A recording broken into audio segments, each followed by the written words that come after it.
Hello, everybody. I hope that you can hear and see me okay. Welcome to our first ever Acorns Career Day. We're so excited to have you joining us. My name is Kennedy Reynolds. I'm the Chief Brand Officer at Acorns. I'm also a mom of 3 and they are running around here somewhere, so I apologize if they run into this room. We're really excited about the lineup today, and we hope that the people that we have on board and the sessions that we're going to talk about help you grow your oak. If you don't know, Acorns is a savings and investing app.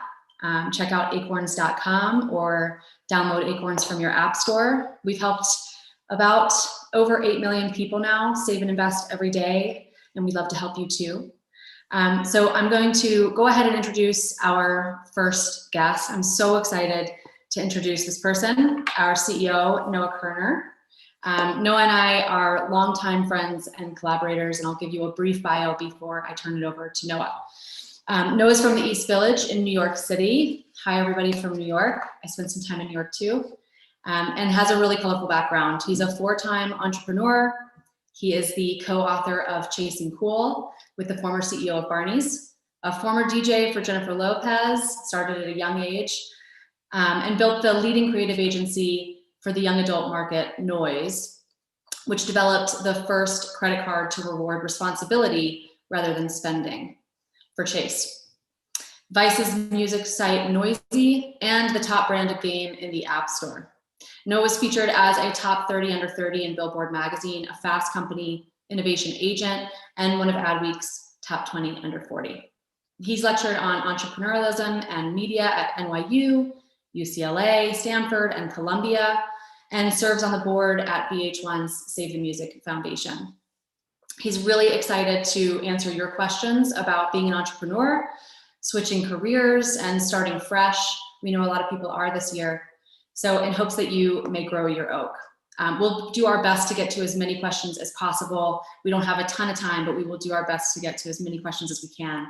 So to submit a question, just tap on the QA button that should be on your screen. Nobody else can see the questions that you post, and you're welcome to post them anonymously. The only ones who can see them are the panelists and presenters here from our team. And Noah, you can tap on that QA button as well to see those questions. I will turn it over to you now. Noah Kerner. Thanks, everybody. Thanks, Kennedy. Hi, everybody. It's great to be here with you. And like Kennedy said, and I think you guys know this, but Acorns is really here to help everybody save and invest for a better future. The reason we've launched a product line that we call Earn is because one of the key reasons people don't often save and invest enough is because they don't earn enough. And so we're trying to help with that on the spending side, so helping people find some earning opportunities when they shop, and now helping people find earning opportunities from new jobs, whether that's at home, side gigs, or even full-time work. And just to give some more clarity to why we did this, like we took a step back. We always try to think about the financial services and banking industry from a distance and look at it really from the ground up and ask ourselves questions about why things do and don't exist. And we found it to be odd that the banking industry doesn't help people with income, which is really just obviously a fundamentally critical part of your financial life and your life in general. So we just asked ourselves that question, like we do. We ask all kinds of questions like this, and we said, hey, a company like Acorns that's built around helping people save and invest for the future should really help people earn extra income. That should be a core part of our product and vision. And so we dove headfirst into it. And we also thought that this would be really appropriate to obviously launch right now when times are especially tough for all of us. And so here we are. And we're also, just proud to be here with you guys. I'm excited to be here and answer any questions you have. So I'm going to just dive in and begin. So the first question is, what advice do you have for aspiring entrepreneurs? I've done this a bunch of times. I would say almost always the advice I would give is to do the things that you feel most connected to, that make you come alive. There's a great quote about, not doing more of what the world needs, but doing what makes you come alive. And I think that's a real truth. I think when you find those opportunities to do what makes you come alive, you can be a much more successful entrepreneur and also obviously have a lot more joy. So that's one thing. And I think, this is always said, but it goes without saying that hard work and doing this and building things from the ground up is just a grind. Like no matter what, it's just a grind, and it's filled with highs and lows and lows and highs. There's a lot of lows, and you really have to just be committed to doing the work and putting in the time, and there's no way around that. So those are, for me, two really critical points. The second question is, what's the scariest thing about entrepreneurship? I would actually say the scariest thing about entrepreneurship is our own fear. And I think a lot of people are driven by fear. I mean, we all have fears, but a lot of people are driven by fear. And I think the scariest thing about entrepreneurship is when your fear gets the best of you, fear of failure, whatever it might be. But I think to power through that fear and to get past these difficult moments or thoughts that might hold us back, you just have to do. An old mentor of mine who was a really wonderful writer told me that writing is thinking. And I think that holds for everything. Designing is thinking, producing is thinking. The act of doing the work is where the work actually happens. So it's often better, and this is sort of counterintuitive, I think, but often better to stop thinking so much and just to start doing, start producing, start writing that business plan, start picking up the phone and making those phone calls, whatever it is you need to just start doing it. And the magic happens in the doing. The paralysis happens in the analysis. So I think that's advice. Probably the scariest thing about entrepreneurship is our own fears. What's your leadership purpose? Is the third question. I would say, and I think this is a great activity for everybody. I was given this by a mentor of mine to do, and it felt a little kind of funny at first to do, but he said, what do you feel is your professional purpose? And write it down, sit there and write it down. And when I did that, it was an extremely clarifying moment for me, because it just kind of came out of me, and I wrote level the playing field. And that was obviously inside me, authentically. And so the process of sitting down and asking myself, what do I feel like, what is my professional purpose, or what should my professional purpose be? When I wrote down level the playing field, that became this clarifying lens and filter for me. I can view everything I do through that. Is this thing I'm doing true to that purpose? And that provides a level of fulfillment, and I would say honesty and integrity in the work that maybe is hard to do if you don't sit down and write that purpose statement. It's like a company. I think to build a great culture, you have to sit down and write what your core values are. But a lot of people don't do that as a person. And so I like to take the time to sit down and actually write down that purpose statement. And I always try to advise people that ask me this, it's worth the time, and hopefully it just flows right out of you. What people or books have inspired you during your career? So many. I think that life is just a completely nonstop learning experience, and I'm always observing and watching and trying to grow and evolve. I feel like, in a sense, we're all unfinished work. And so the process of taking in information and being inspired and looking around and picking your head up from the sidewalk, I think is so important. If I had to list somebody, I would say Winston Churchill. He's just such an inspiring leader. I mean, you think about people in the last 100 years that, had they not been there, what would the world look like? It probably would have looked pretty different if he wasn't there. And I love his courage, grit. I love the fact that he was, a leader and a soldier, but also a poet. I find actually when you look back at a lot of the greats were also great writers. So he just had all these wonderful lines, and this is probably appropriate right now, but like given what's happening with the pandemic, but the line, when you're going through hell, keep going. By the way, that's good advice for entrepreneurialism too, because no matter what you do, you're going to go through some hell.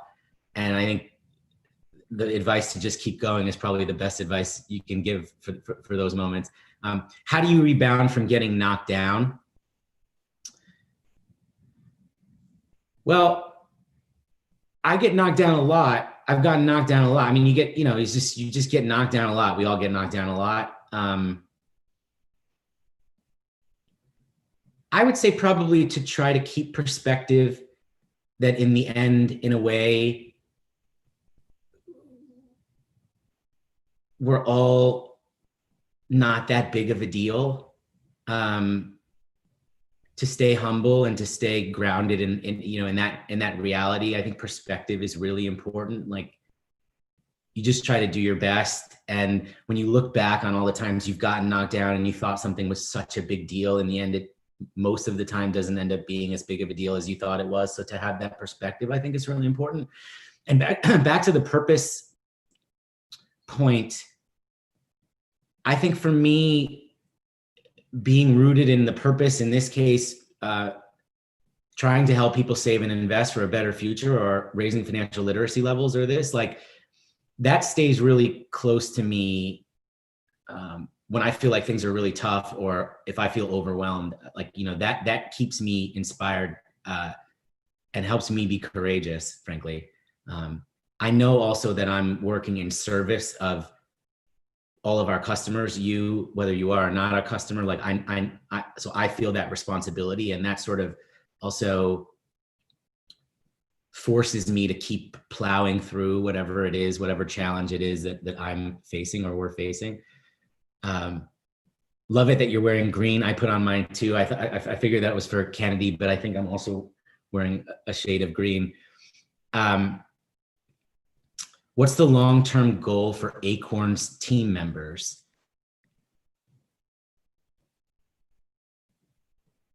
Well, that's a great question. The long-term goal for Acorns team members, I guess I could answer that a number of different ways, but I would say that the long-term goal for Acorns team members is to never stop growing. That's one of our values. That's our fourth value. I want everybody who's here to have an incredibly fulfilling experience at Acorns. And I want them to continuously grow and be challenged and move past all previous thresholds of possibility. Like, to look back and say, wow, that was a really incredible time in my life professionally. I was doing good work. I grew a lot. I learned a lot. I was challenged. I faced circumstances that I thought were insurmountable, and I figured out how to get past them. And maybe I became a little bit more of finished work, if you will. How do I make myself more marketable in an effort to join the Acorns team? Well, we have 5 values as a company: lead with heart, make bold decisions, always build trust, never stop growing, and find a way. Those are the qualities we look for in people. And so, and by the way, I think a lot of companies and hiring managers look for those qualities in people. Lead with heart. It's a mix of integrity, compassion, and tenacity. Make bold decisions is to leap fearlessly into the future. Take risks, have courage. You're going to fall down, figure out how to get back up.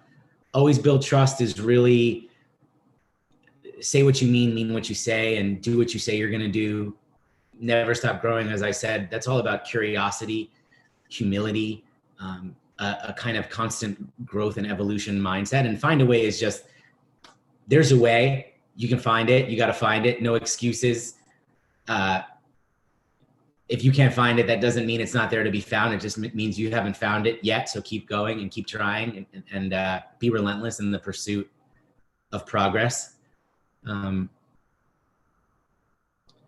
With so much uncertainty in the world today, what advice would you give to a 25-year-old recent grad Acorn user and someone trying to save but find a career? Yeah, there is a lot of uncertainty in the world. You know, the politics, social unrest, pandemic, tough economy. I mean, it's a lot. It's a lot for no matter how many things you've been through or how many times you've been through it, it's a lot.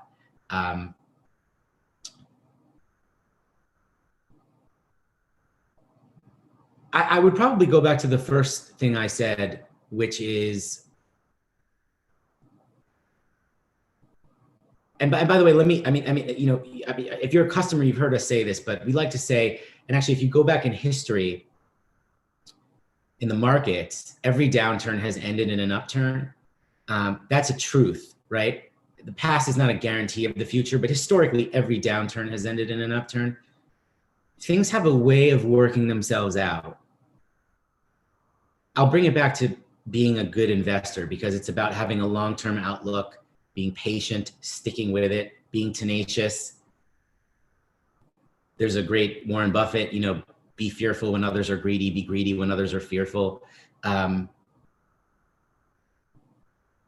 When the markets are down, that's a great time to get into the market. So I'm sort of using this as metaphor. I would just say hard work and perseverance, patience, courage, like take some risks, put yourself out there. The process of whether it's looking for a job or trying to accomplish anything, there's a lot of no's. We all get a lot of no's. I mean, I've had thousands of no's. Someone once told me every no is one step closer to a yes. I think that's good advice. I think it's mathematically true. So I would stay rooted in that fact and keep your head high.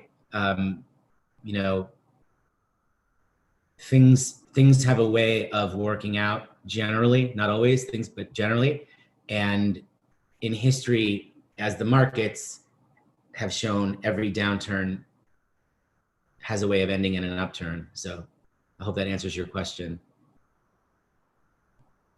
What advice would you give for a college student who doesn't know a lot about investments? What would be a good place to start?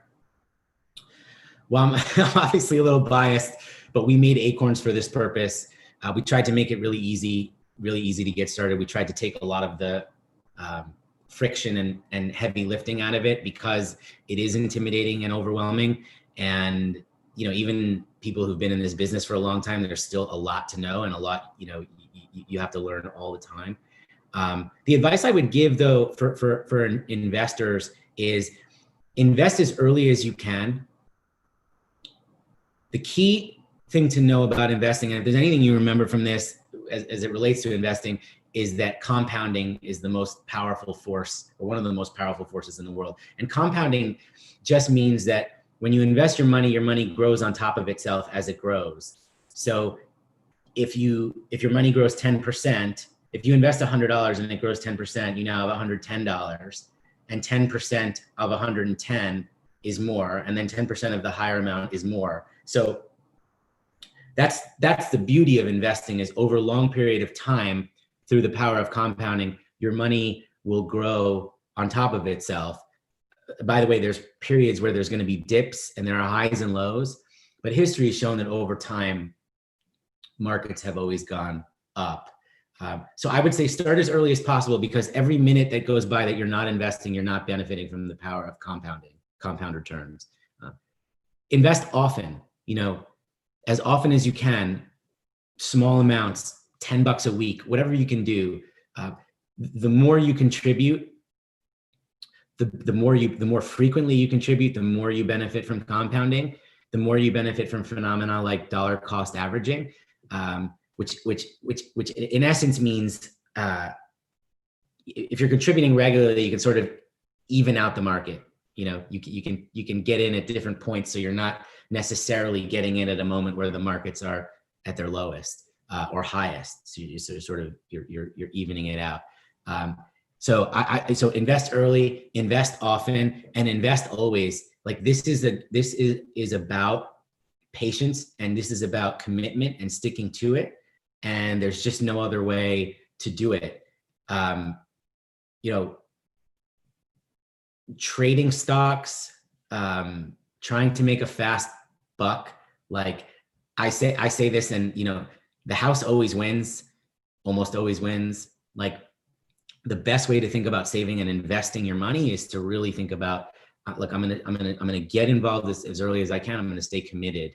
And again, like shameless plug, obviously Acorns does a lot of the work for you, but there are lots of products out there that that help in this way. What can help me feel confident in changing careers in this time?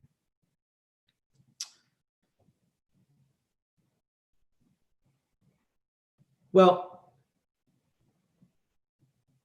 I think I've touched on this theme, but I would probably say a similar thing about the fact that it's important to have perspective, and you know, change can be really good. I might say, I think we all are in a particularly charged period right now. So before you make a big life change, I think it's important to really think about, like, are you doing this in reaction to what's happening right now, or is this really what you want to do? Because changing careers, and you know, it's a big decision, but if you've really thought it through and it's the thing that you feel is really right for you after deliberating and sort of drowning out the noise of what's happening right now, I would say know that if you follow your heart, you'll usually end up in the right place. And that if you make a mistake, we all make mistakes, and you know, you pick yourself back up and you go at it again. And I'm personally somebody who doesn't believe in the fact that we have to just be on one track. Like, I actually like people who have really multidisciplinary backgrounds. I think that leads to more richness of character, broader skills. My background is, you know, sort of, if you look at it on a piece of paper, it's quite illogical. It's very, very windy, but all of those different experiences have helped give me a lot of perspective and insight about things that I can synthesize when I'm making decisions. Like, I think, you know, the more you take in, the more you read, the more you learn, the more information you have to synthesize. So taking a job in a different industry, you know, that may provide you a whole other kind of perspective that could bring you great ideas, that can make you more valuable in a new industry that you go in. Where do you think Acorns fits in the current rise of the fintech startups?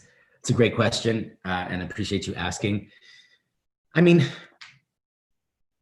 our belief and central purpose is that saving and investing for the future should be the core of a financial services product, because in the end, that's, you know, I mean, obviously there's a lot of people in debt, and paying down debt is really important, but the life journey in money is fundamentally connected to saving and investing for the future. And you want to do that, like I said, as often as possible. And so Acorns is all about helping people save and invest as much as possible. It's a very purpose-driven product. And the way we think about getting into other areas, like we started off talking about earning, is through the filter of how do we make sure you're saving and investing as much as possible. You'll see this more and more with our spend product, our banking product. Like that, we really created that product to help you save and invest more while you spend or before you spend. So that's, for us, is like, there's a real purpose to Acorns. We built a subscription pricing model because we looked at the financial services industry and thought there's a lot of surprise fees, a lot of hidden fees, a lot of, you know, subscription pricing is very clear and transparent and predictable. So I think we differentiate in our central purpose. We make it really easy. We try to make it delightful, and we try to have a business model that's fair, that's clear. It's like, you know, here's what you get, here's what you pay. So I hope that answers your question. Having too many ideas has led me to start none. Discourage comes in faster, as well as fear, not knowing where to start or if it's the best idea. What would you advise to come in with the plan on how and where to start, how to decide what ideas to choose when there are many? So that's a great question. And I have a lot of ideas too. Like I said early on, I think the process of pursuing something comes to life in the act of doing it. And so at a certain point, you just have to say to yourself, this is the thing that feels most true to me. This is an idea that I think has a big market potential. Hopefully, I think this idea is good for the world.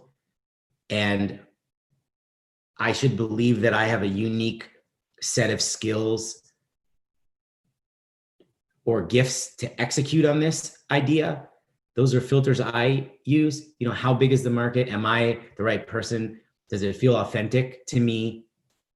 Is it good? Is it going to provide a service for people that they need, not just another service that looks like everything else? Those are some of my filters. But you have to at some point stop analyzing, make a decision, and go. I have, as a person, have a central philosophy that decision over indecision. In other words, I'd rather make fast decisions and be wrong sometimes than sit around and making no decisions and not doing anything. So that's the best way I would answer that question.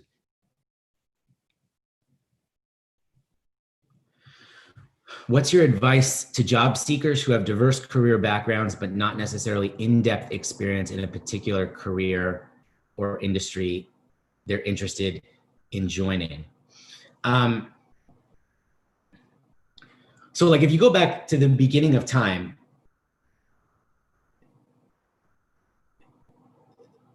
humans emerge out of,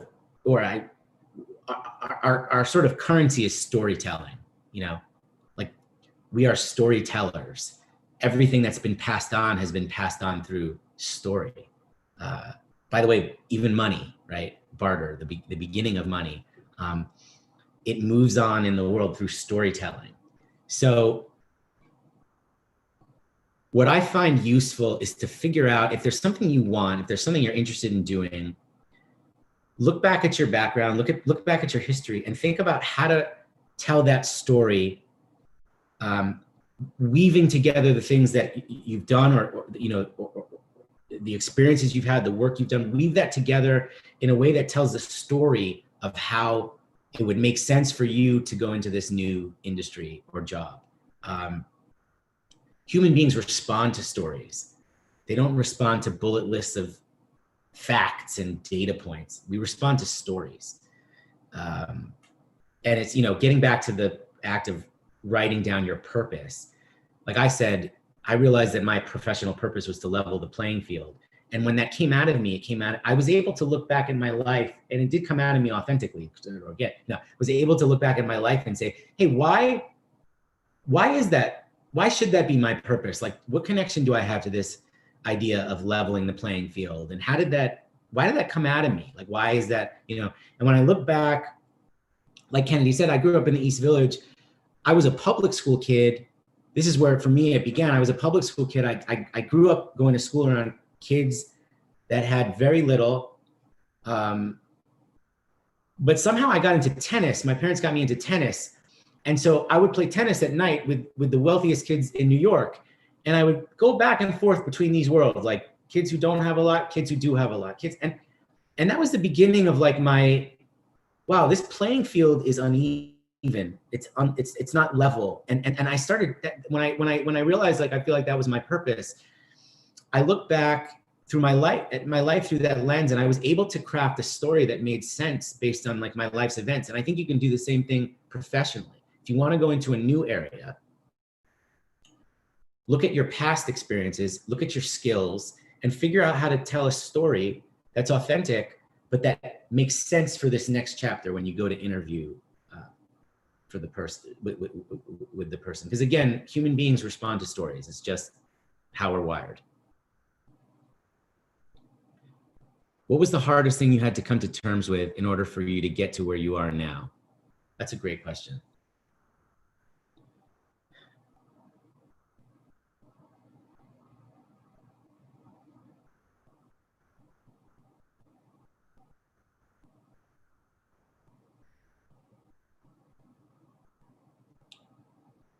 Probably patience. I was just like super impatient person. I mean, I'm still not great at it, but I was not, I was just not born with a lot of patience, or I was not raised, I don't know what, and impatience is bad. So I've really had to work extremely hard at becoming more patient with people. Impatience can be good. Urgency can be good.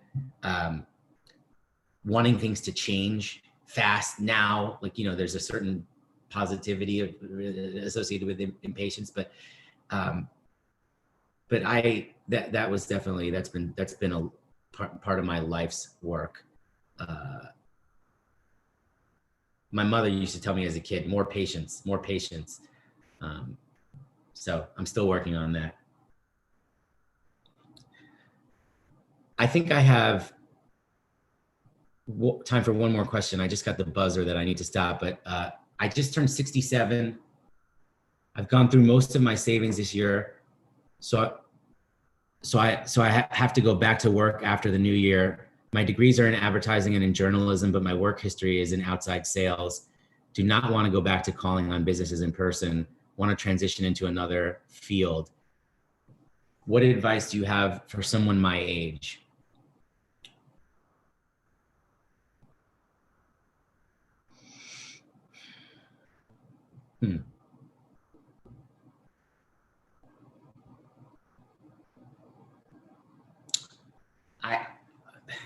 It's probably the same advice I would have, I've given and would have. I mean, just go out there and put yourself out there. Every no is one step closer to a yes. I really keep that at the top of my mind because, by the way, my name's Noah. So I was born with the word no in my name. But every no is one step closer to a yes. Like, just every rejection, every time you fall, just remember that every no is one step closer to a yes. I changed my name to Yesa at some point soon. So with that, I'm sorry I couldn't get some more questions, but I think it's time for me to hand it off. Noah, thank you so much. That was awesome. I hope everybody enjoyed, and I hope we were able to get to as many questions as possible. Thank you guys so much for all those questions. I've known Noah for years and years and learned a lot today, so thank you. I'm actually going to try to sit up straighter as well because my mom said I was slumping, so thanks, Mom. Okay, so we have our next session starting in just a couple of minutes. I'm going to go through really quickly, guys, what the agenda is for today, and you can also check it out at acorns.com/career day if you scroll down on that page. So next up, we have Before You Job Search, Soul Search, Lessons from a Career Coach with Destini. After that is Diversity, Equity, and Inclusion in Job Search and Hiring with Kevin. Where to Search, Top Resources for Job Seekers with Jordan is after that. Top Tips on Switching Careers with Julia is following that. Then we do Being an Entrepreneur and Working in Product, Where to Start with Fernando. Resume Building and Interview Tricks with Jamie. Improve Your Job Skills with These Healthy Habits with David. And last, but of course not least, Evaluating Your Opportunity, plus more about opportunities at Acorns with Mary Claire. So that's what we've got coming up. Next up is Before You Job Search, Soul Search, Lessons from a Career Coach with Destini Burns, who is our Senior Manager of Talent Development. I think we've got probably between 30 and 60 seconds before that officially starts. So we'll give you guys a minute and we'll be right back with Destini. Thank you.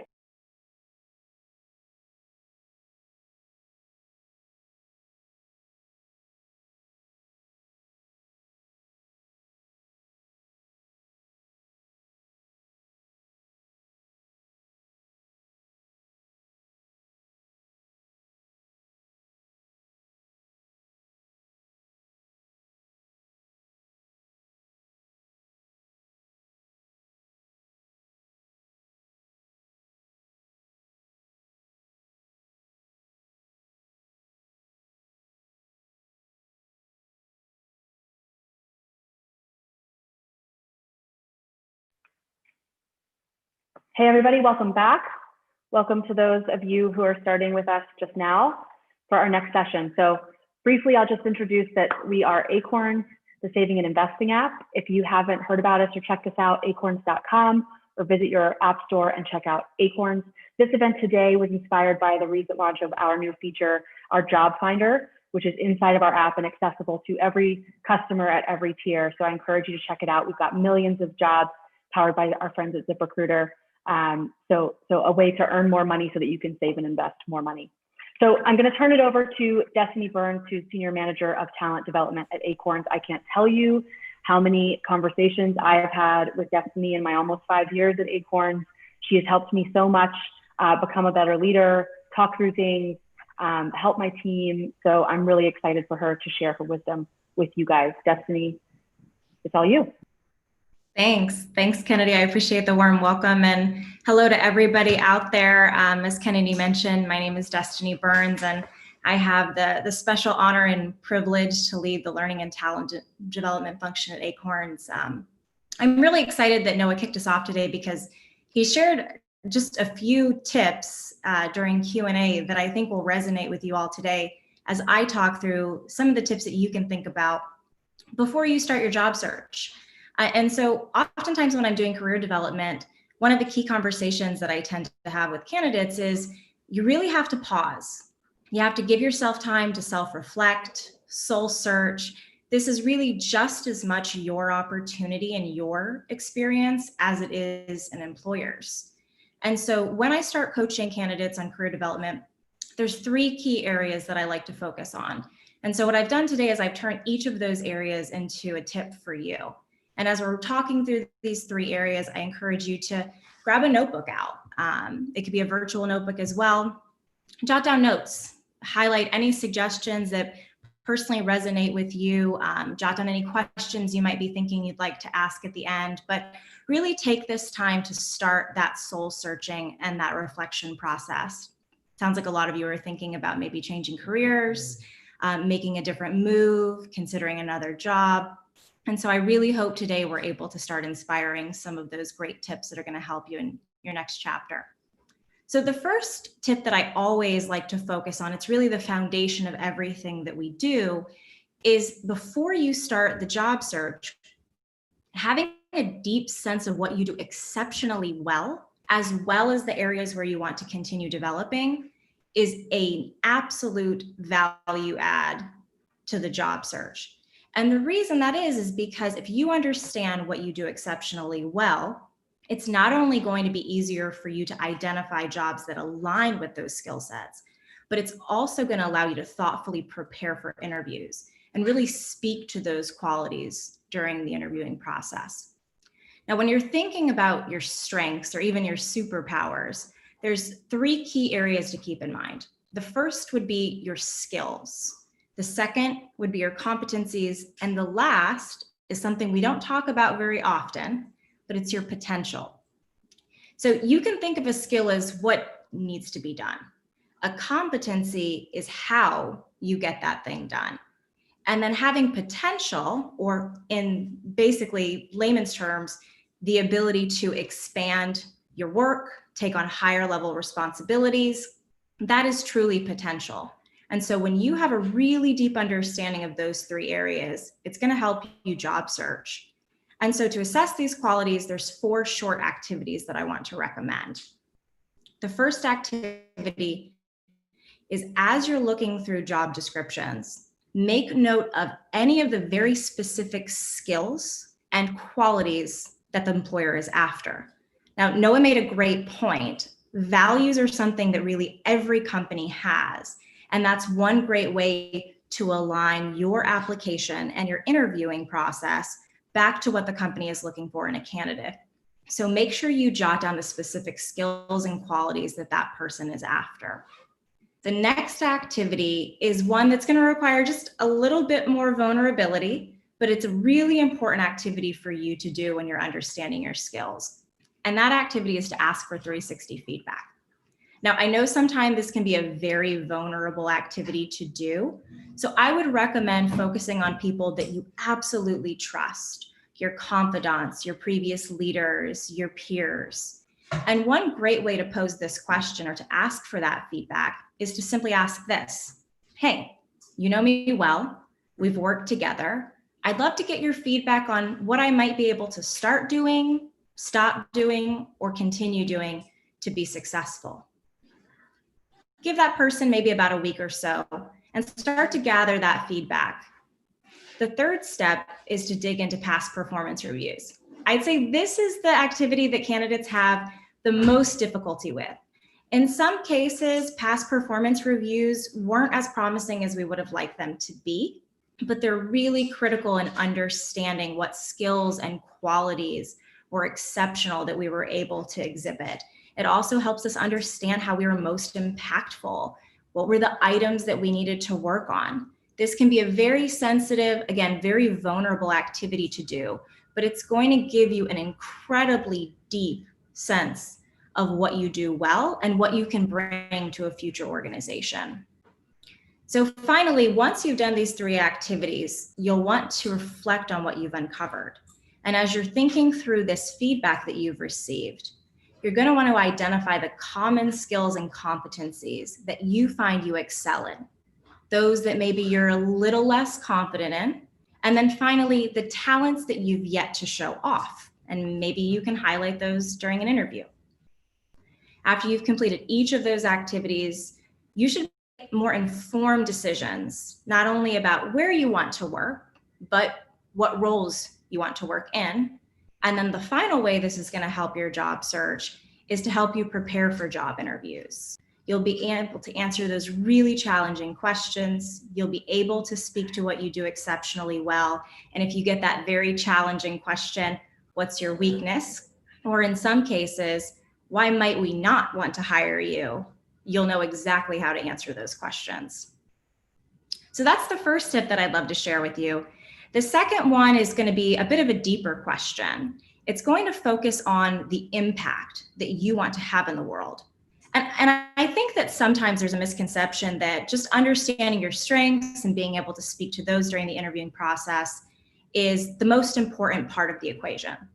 And in a lot of cases, it is critical to landing a job. It's critical to succeeding in that job, but it's only one part of the equation. I mentioned earlier that this is just as much your experience as it is the employer's. And so to feel fully fulfilled in a role, you also have to understand what compels you, what moves you. You're going to be interviewing companies, you're going to be learning more about their mission and their values. You're going to be looking for the impact that they want to have in the world. And so before you can have those conversations with employers, you have to ask yourself the exact same questions. So I want to pose that to each of you now. When you finally reach the end of your career, what do you want your legacy to be? Take just a moment and consider that. Maybe jot it down. What do you want others to know you for? How do you want to be remembered? Every career decision you make is an opportunity to leave your footprint, to make an impact. And as you begin to reflect on that question, a couple of things should start to come into focus. The first of which is, what kind of work will help you achieve that legacy? And what might get in the way? And secondly, what do you need from a company? What do you need from a manager? Maybe even what do you need from your team to actually succeed in realizing that legacy? Now, answering these questions takes you to that next level in the soul search process. It's going to help you understand the impact you want to have. And from there, oftentimes, the lens that candidates are using to job search starts to sharpen just a little bit more. And they start to become a slightly more clear on the companies they're interested in and the work that they want to do. The final step in soul searching before you job search is one that is probably very familiar to each of you. And that is, you have to decide what your non-negotiables are. Now, there are a wide variety of factors to consider when you're deciding on an employer. But today I really want to highlight 3 that I think are most important. And the first of which is the company mission. So when you're thinking about a company's mission, it should answer a couple of questions. What do we do? How do we do it? And who do we do it for? And what I found is that oftentimes the missions that candidates are interested in pursuing tend to naturally align with what we want our impact or our legacy to be. And for some of you, you probably want to just help people. Maybe you want to develop innovative products or even protect the environment. But try taking a moment now to reflect on just that. What are the top 2 to 3 missions you're interested in joining? And you should also consider if there are any missions that you are not so interested in joining as well. The second factor to consider as it relates to your non-negotiables are values. So values are the DNA of the company. They are the beliefs, the principles, the philosophies that guide the way businesses operate. And in some cases, it's also the guiding principles for what the company expects their team member to do, what they expect team members to behave like, or how they operate. And company values should really resonate with who you are at your core. They should be a reflection of what you stand for. You never want to stretch yourself into a set of values or a mission or even a culture that doesn't align with what you need and what you believe in. And so ask yourself, what are those beliefs, those principles, those philosophies that are central to you? What are the non-negotiables when it comes to values? And I always recommend to also answer the question, what are you unwilling to compromise on? Always keep that in mind when you're job searching, and especially during the interviewing process. My mom always told me that if it doesn't feel right, it's probably not. And that applies across the board, including when you are job searching for companies and you're interviewing. I think the third, and oftentimes the leading factor in a job seeker's decision, is going to be culture. So I get a lot of questions about how do I evaluate the culture that I want to be a part of? And the answer is actually quite simple. The easiest way that you understand the culture that you want to join is to take inventory of the experiences you've already had.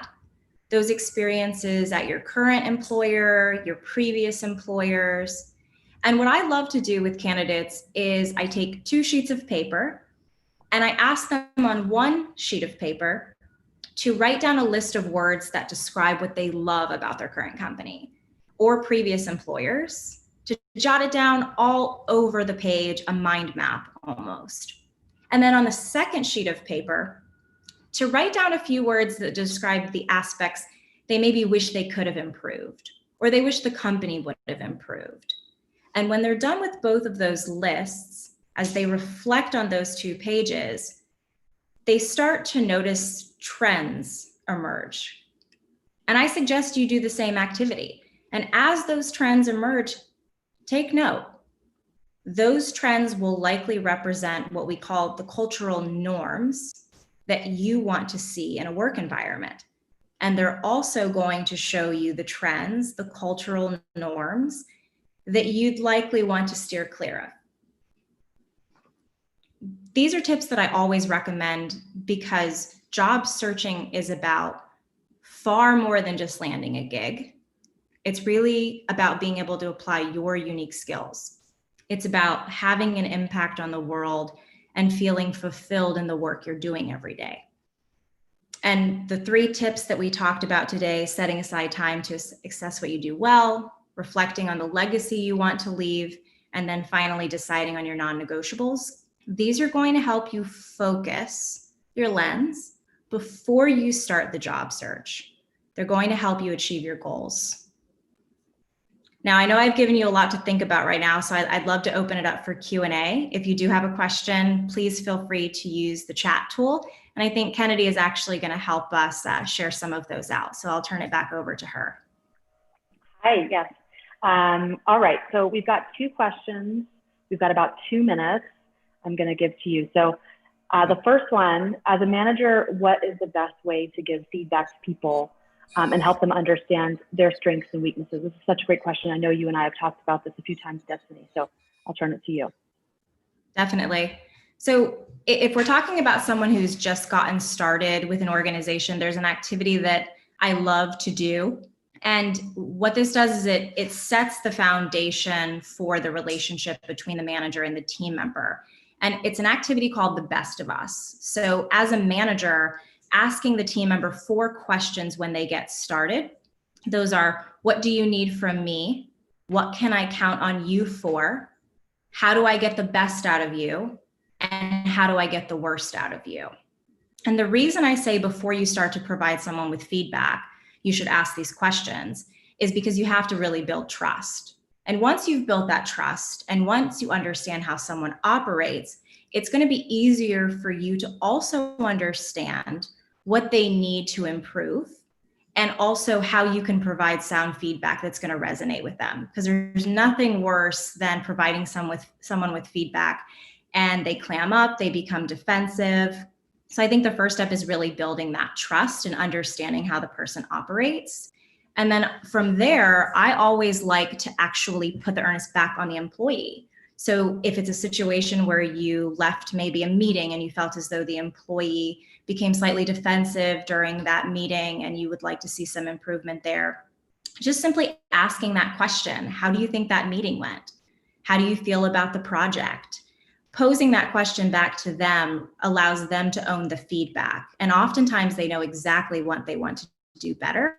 And then it becomes a collaborative conversation versus just doing a one-way feedback session. Great question. Awesome, thank you. Okay, and in 60 seconds or less, but this is a really good question, so I want to make sure we get to it. What if you have been out of the workforce for a long time, sort of living in a bubble for many years, as well as working through health issues? What's your advice, Destini? Yeah, so there's a lot of great resources, career resources that I would recommend. In a lot of cases, if you're just getting back into the work environment or you're feeling less than confident in your ability to navigate this search, lean on your resources. And especially during COVID, there have been a number of companies who have offered discounted or even free career resources. You can often find these in your community. But when you can work with a career coach, they're going to walk you through each step of the way as you navigate that journey. And so I think having a support system is really important. You don't have to do this on your own. That would be my suggestion to get started. Awesome. Destini, thank you so much. Pleasure to see you as always. Thanks, everybody. We will be back in just a couple of minutes at 10:25 Pacific with Diversity, Equity, and Inclusion in Job Search and Hiring with Kevin Hooks, our Chief Community Officer. So come back or stick around and we will see you soon.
Hey, everybody, I'm going to get a bit of a head start before Kevin starts his session to just address a few of the kind of technical questions in the chat.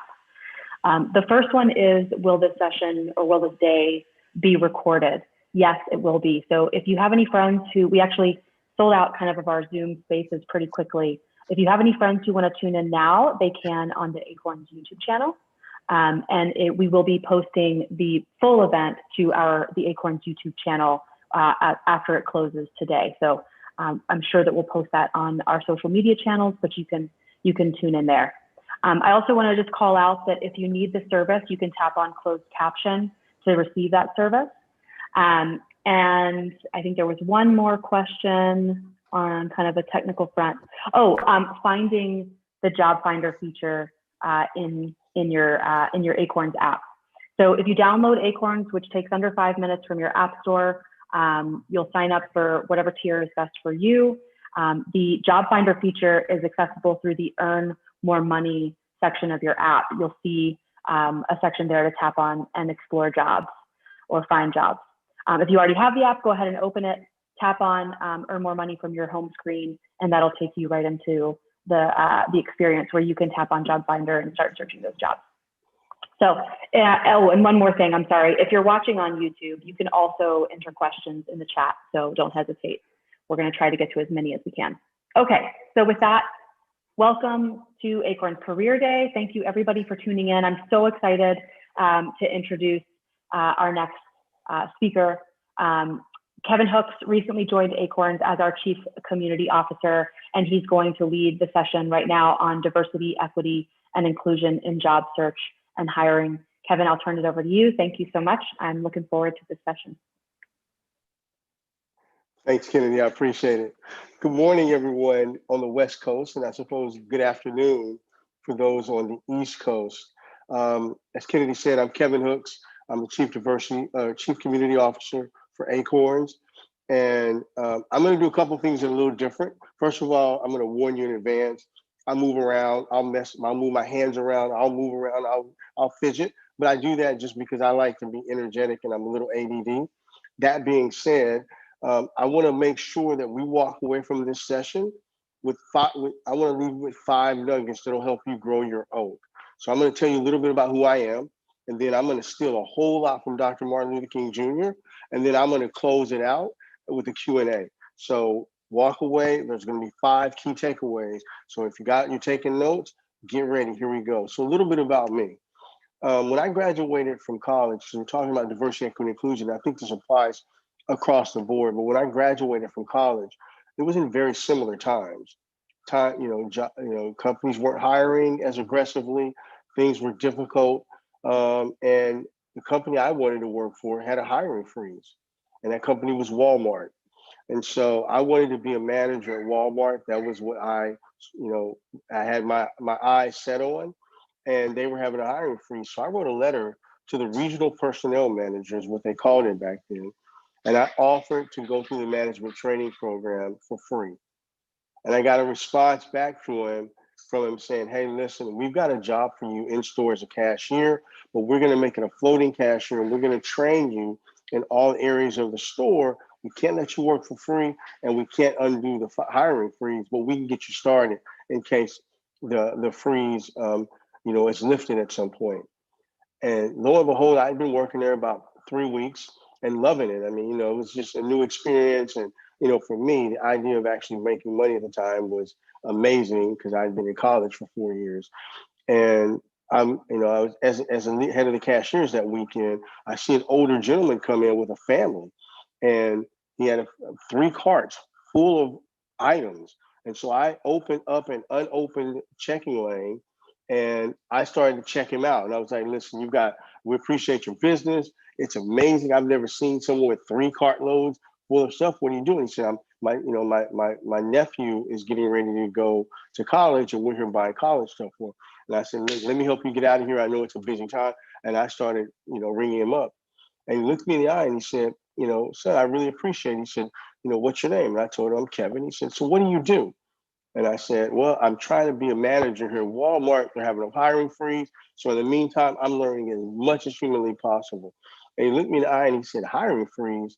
And I said, yeah. He said, hiring freeze, smiring freeze or something crazy like that. And then he says, I'm Bud Walton. My brother and I founded this store. And he said, on Monday, you're going to be in my management training program. And that's exactly what happened. And I say that to tell you, these are unusual times. So in unusual times, they require us to do unusual things if we want to be successful.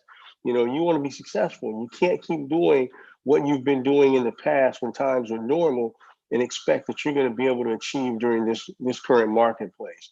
So one of the things that I really love as I share that story is it moves me into my stealing and my felonious capers where Dr. King is concerned. In 1967, a little over 50 years, almost to the day, Dr. King gave a speech to Barrett Junior High in Philadelphia. And in that speech, it was called, What is Your Life's Blueprint? So if you're writing notes, here we go. What's your life blueprint? Number one, first of all, you have to have belief in your dignity as a person. Now, that was true then, and it's true now.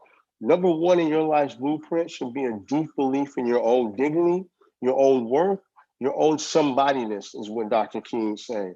He said, don't allow anybody to make you feel that you're nobody. I remember Jesse Jackson used to make people chant, I am somebody.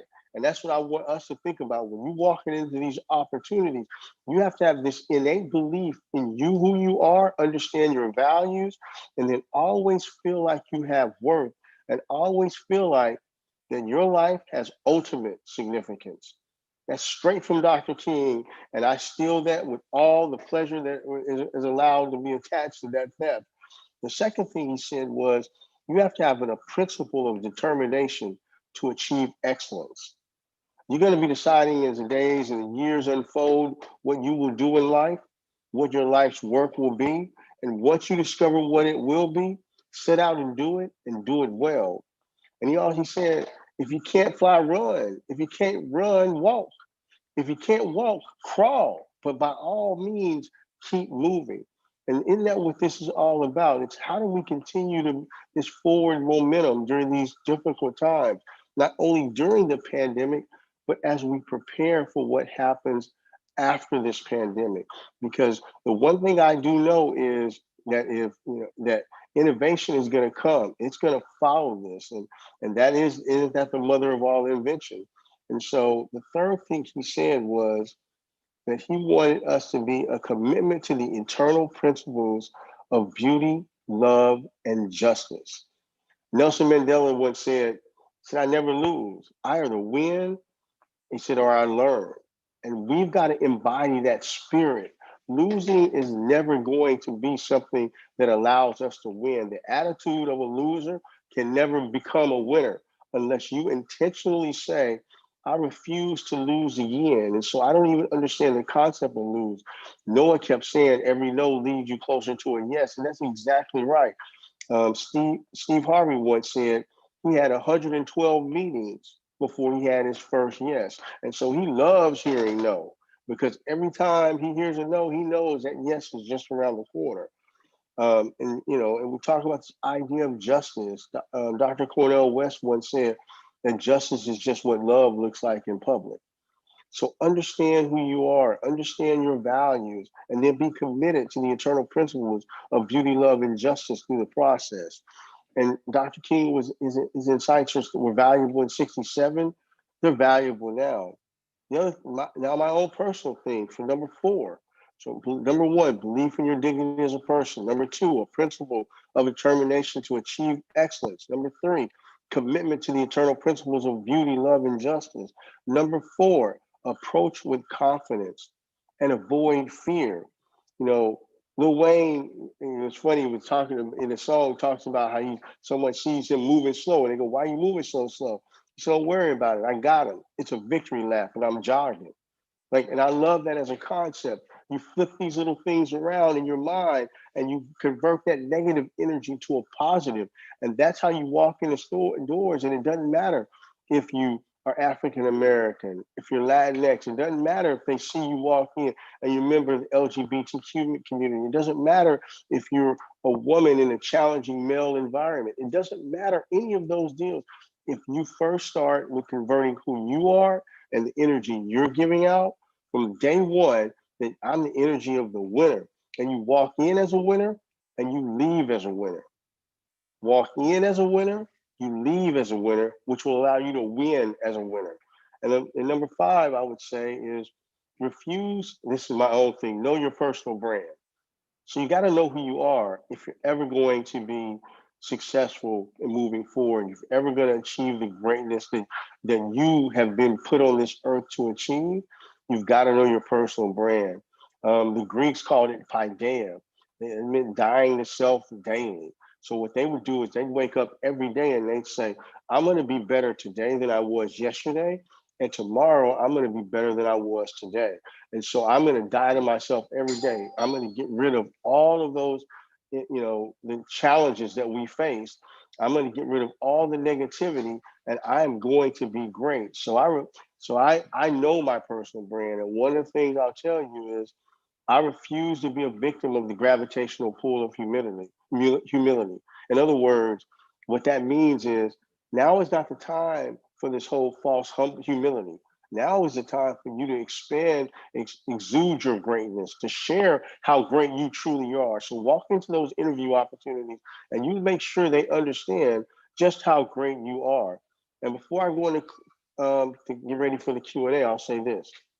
Dr. King ended that speech that I told you about at Barrett Junior High School 50 years ago, and he said, part of this is going to be in my Dr. King voice.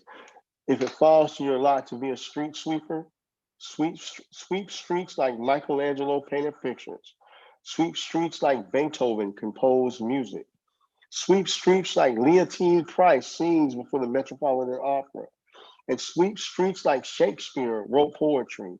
Sweep streets so well that all the hosts of heaven and earth will have to pause and say, here lived a great street sweeper who swept his job well. So if you can't be a pine on the top of the hill, be a scrub in the valley. But be the best little scrub on the side of the hill. Be a bush if you can't be a tree.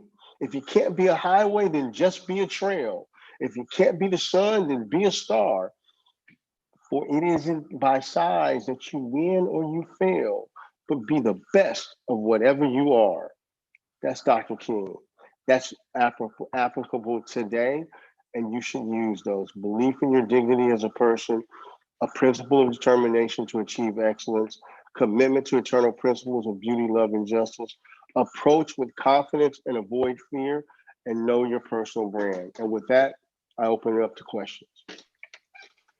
Kevin, thank you so much. To your point about knowing your personal brand, one of my first managers, Wendy, I don't want to say her last name for her privacy, but she's one of my favorite people and was such a mentor and just a boss lady. She was amazing. And I remember her sitting me down and saying, the one thing you professionally own is your brand. Don't ever forget it. You're starting out in your career. I was maybe 23 or 24.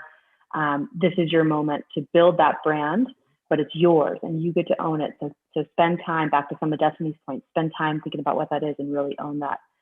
Thank you so much. Let's go to some of these questions. The first one, hi, Kevin. As a recent COVID-19 downsized 50-something African-American woman living with a physical disability, how can I approach putting myself back into the job market with confidence and vast experience?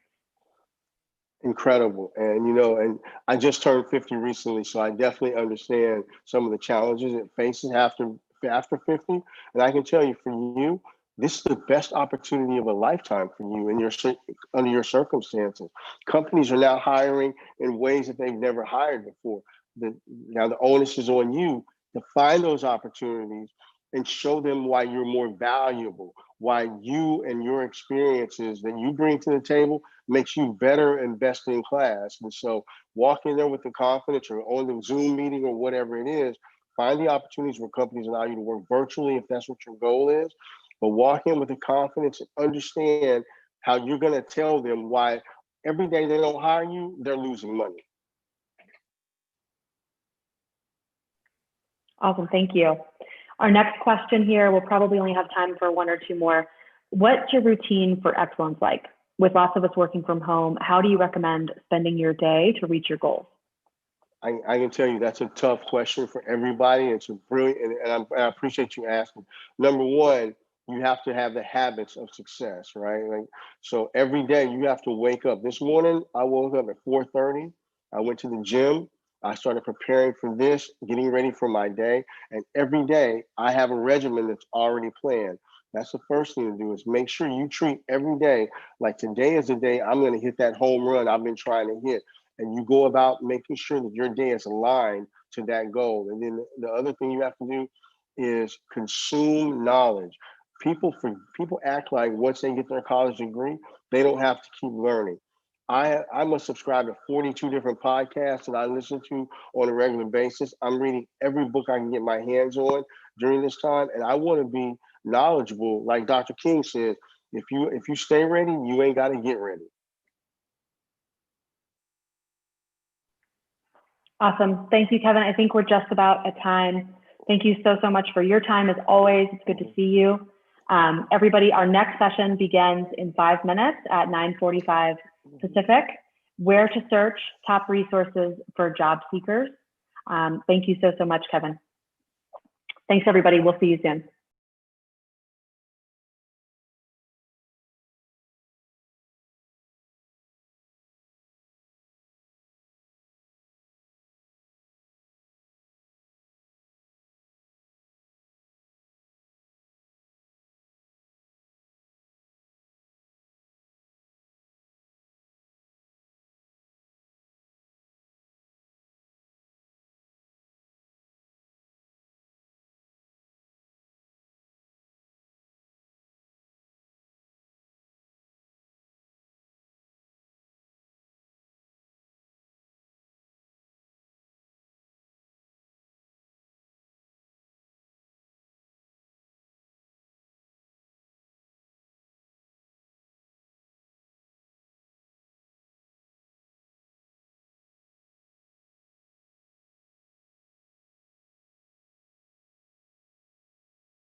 Hi, everybody. I'm going to get started just a few seconds early before our next session for anybody who stuck around or is sticking around or tuning in right now to answer a few of the questions that we're getting in the chat.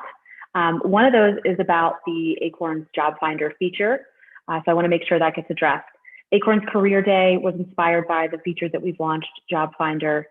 The way that you access that from your app, and again, if you aren't an Acorns customer yet, go to acorns.com or download Acorns from your app store and you can sign up in 5 minutes or less.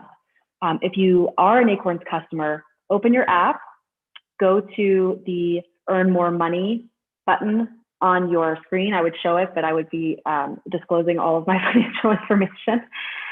So tap Earn More Money from your home screen. And then once that's open, you should see Earn from a New Job right under the main picture on your Earn screen. If you don't see that, then you should check out your app store and go ahead and update your Acorns app to make sure that you're on the latest version so that you can see Job Finder. And again, Job Finder is accessible from any subscription tier that we offer. So enjoy. Okay, with that, I think we're just at time now for our next session to begin, and I'm really excited about this one. The next session is Where to Search Top Resources for Job Seekers, and it's hosted by Jordan Davis, a senior project manager at Acorns. Jordan actually was the project manager on the Job Finder feature, so worked obviously very closely to get that out the door, and has been, I mean, just pivotal in this whole process. So thank you, Jordan, for taking time to be with us today, and I will hand it over to you. Great, thanks. Thanks for the warm introduction, Kennedy, and for being a great host. Hello, everyone. Thanks for taking the time to join Acorns Career Day. As Kennedy mentioned, my name is Jordan Davis, and I'm a senior project manager here at Acorns. I'm based out of our New York office. I actually had the honor of being the project manager for the new Job Finder feature and worked alongside our talented product, design, engineering, and marketing teams to bring Job Finder to life. I've been a project manager in software development for over 7 years, and honestly, working on Job Finder has been one of the most rewarding initiatives I've ever been a part of.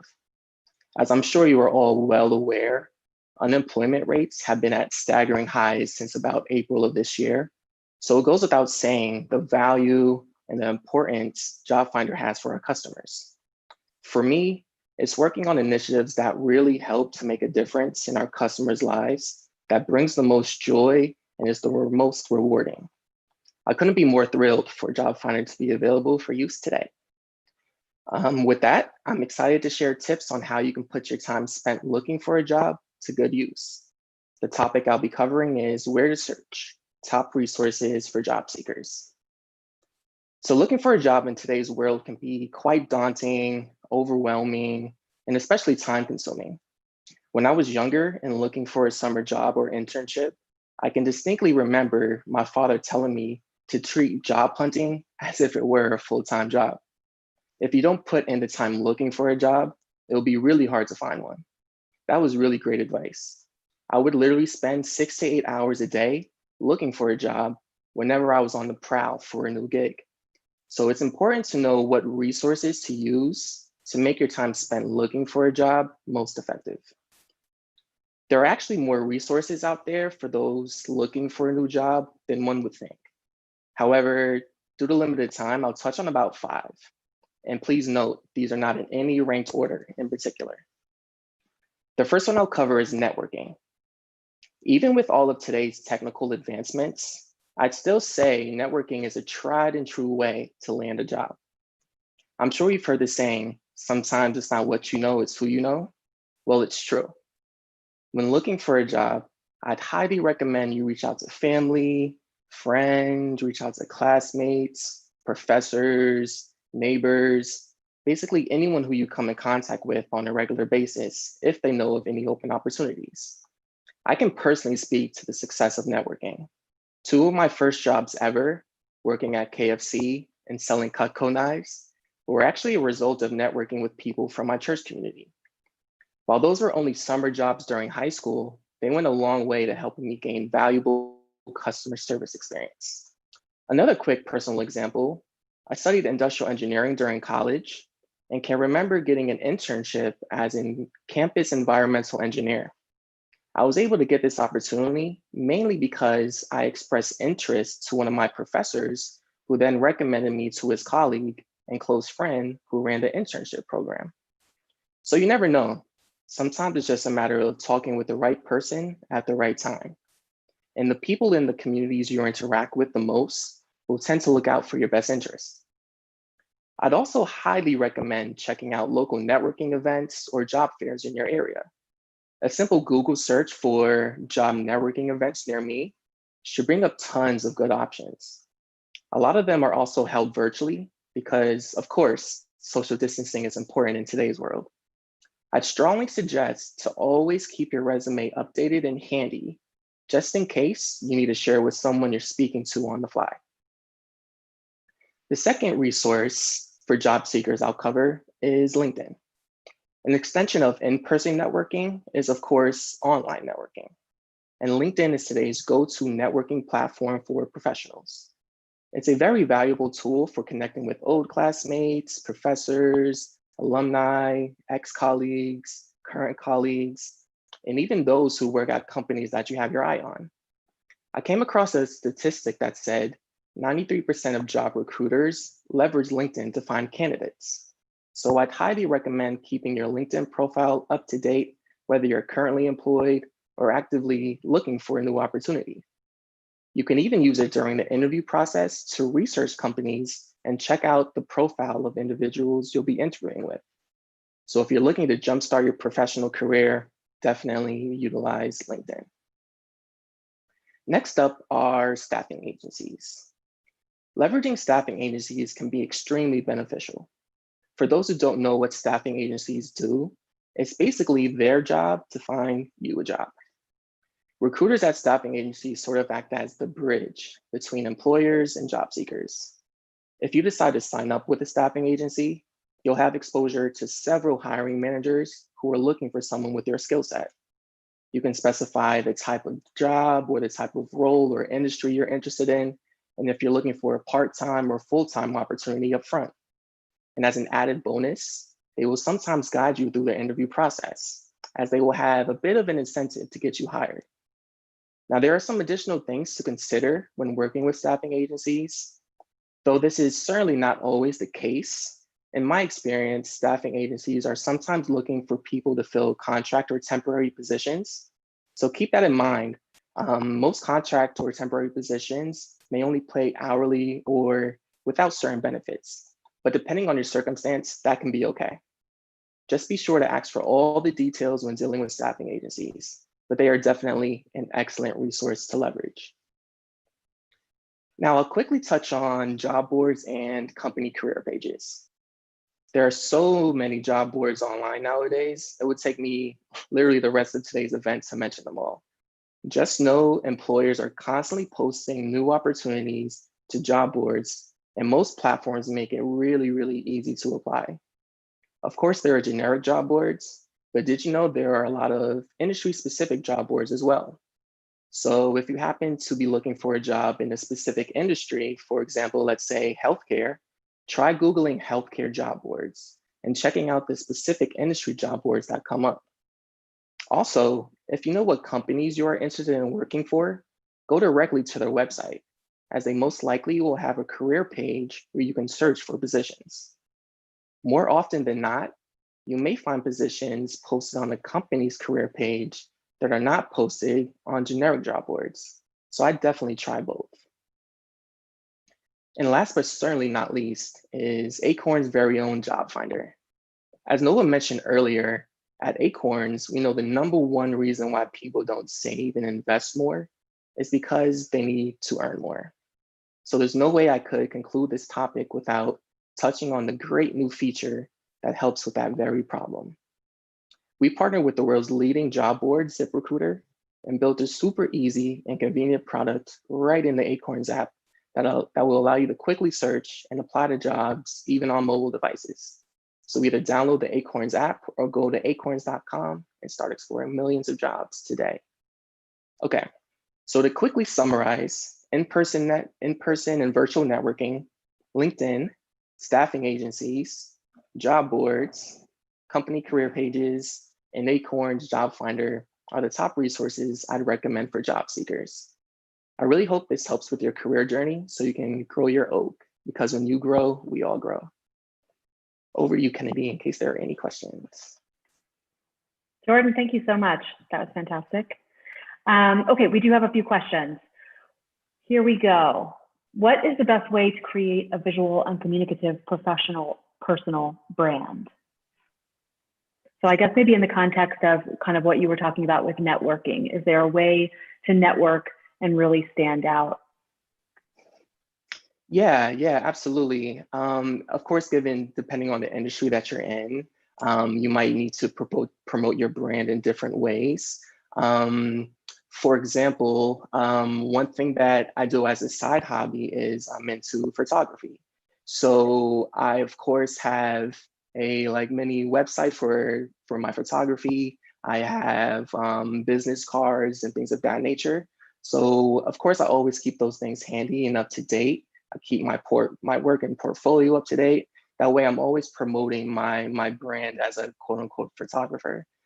So I recommend doing the same, depending on what your industry is. Do whatever you can, leverage social media, leverage Instagram, Twitter. Of course, LinkedIn is a big one that I touched on. That's a great way to promote your brand and your skill set and what you bring to the table. So there's a lot of good ways to do that. Awesome, thank you. Okay, we've got some good questions coming in from the live stream on YouTube too. So if anybody's watching, remember that you can ask us questions there. How would you approach reaching out to someone in a job you admire to make that connection? Actually, this is a great question. I just got an email this morning from someone who went to the same school that I did and has recently graduated and just wanted to connect. I thought it was such a courageous move and such great initiative. So anyway, how would you approach reaching out to someone in a job you admire to make that connection? Yeah, absolutely. So of course, that goes back to networking in a nutshell. So one of the biggest ways is I mentioned this, is LinkedIn. So you can really look up anyone's profile. You can direct message or email or look up a person's contact information. If there's someone in a position that you really have your eyes set on and where you want to be, then you can feel free to direct message them or contact them and ask them any questions. I would be strategic in the questions that I ask. So I would make it known that, the skills that I have and where I want to be with my career, and just ask for some high level advice of what the steps I can take to strengthen my career journey, essentially. So I would definitely leverage that. And also, if you're looking for a job in a specific industry, if you look up or go to any networking events for that specific industry. So a lot of industries, for example, I'll go back to healthcare again. There will be a lot of networking events specifically for that industry. So in that case, there'll be people of course, who are really strong in that profession. So just networking as much as you can, leveraging networking events and LinkedIn, I'd say. Okay, last question, Jordan. If you're okay answering a bit of a personal one about your journey, how did you end up in a product management role? Oh, great question. So whenever I get asked this question, I actually go back to my days in college. So as I mentioned, I studied industrial engineering in college, and that's all about continuous improvement and lean manufacturing and eliminating waste and things of that nature, but primarily in the manufacturing world. But when I was in college, I was also a help desk technician. So when I graduated, I was looking for a career in either industrial engineering or in technology. I ended up going the technology route and started off with a technical consulting firm as a systems engineer. But then about a year or so later, in around 2013, 2014, if I remember correctly, I came across Agile project management and Scrum. And I knew instantly that that's what I wanted to do with my career. There are actually a lot of similarities between Agile and Scrum and industrial engineering. A lot of the methodologies for Agile and Scrum actually derive from industrial engineering practices. So I knew that acting as an Agile project manager and a Scrum Master would be a perfect combination of my passion for industrial engineering and my passion for technology. So that's when I got trained, got certified, really dove 100% in really enhancing my skill sets as a project manager. And then I never looked back. Essentially, I've been doing this for 7 years now and I love it. We're so glad. Thank you, Jordan. So just one last thing, actually, if you could we've got a couple of questions about where to find the job finder feature in the Acorns app. Can you Sure. just speak to that really quickly? Just give people a bit of a tour. Of course. So in the app itself, for those who have it downloaded, and if you don't, please go to the App Store or Google Play Store to download it. But then in the app itself, if you go to your home screen, and then there should be a shortcut that says Earn More Money. When you click on that shortcut, you'll then see the Earn homepage, and you should see a Earn from a New Job entry point or a shortcut with a little new badge next to it. So if you then click on that, that will take you to the jobs homepage where you can explore millions of jobs, side hustle gigs, enhance your skill set, and get some education around jobs and careers as well. And then if you are using a desktop, you can go straight to acorns.com. And once you log in, you'll see a similar Earn More Money shortcut. And once you click on that, you'll see a similar Earn from a New Job shortcut, which will take you to the jobs homepage as well. Excellent. Thank you so much, Jordan. Good to see you. Have an awesome day. You too. For everybody who's tuning in, please stick around. Speaking of that job finder feature, we got to partner with fantastic partners at ZipRecruiter to build that, to provide it for all of our customers. And one of those people is joining us. We're so excited to have Julia Pollak join us next to talk about top tips on switching careers, which I know is top of mind for a lot of people right now. So stick around. We will be live with Julia at 10:05 Pacific. Thanks, everybody.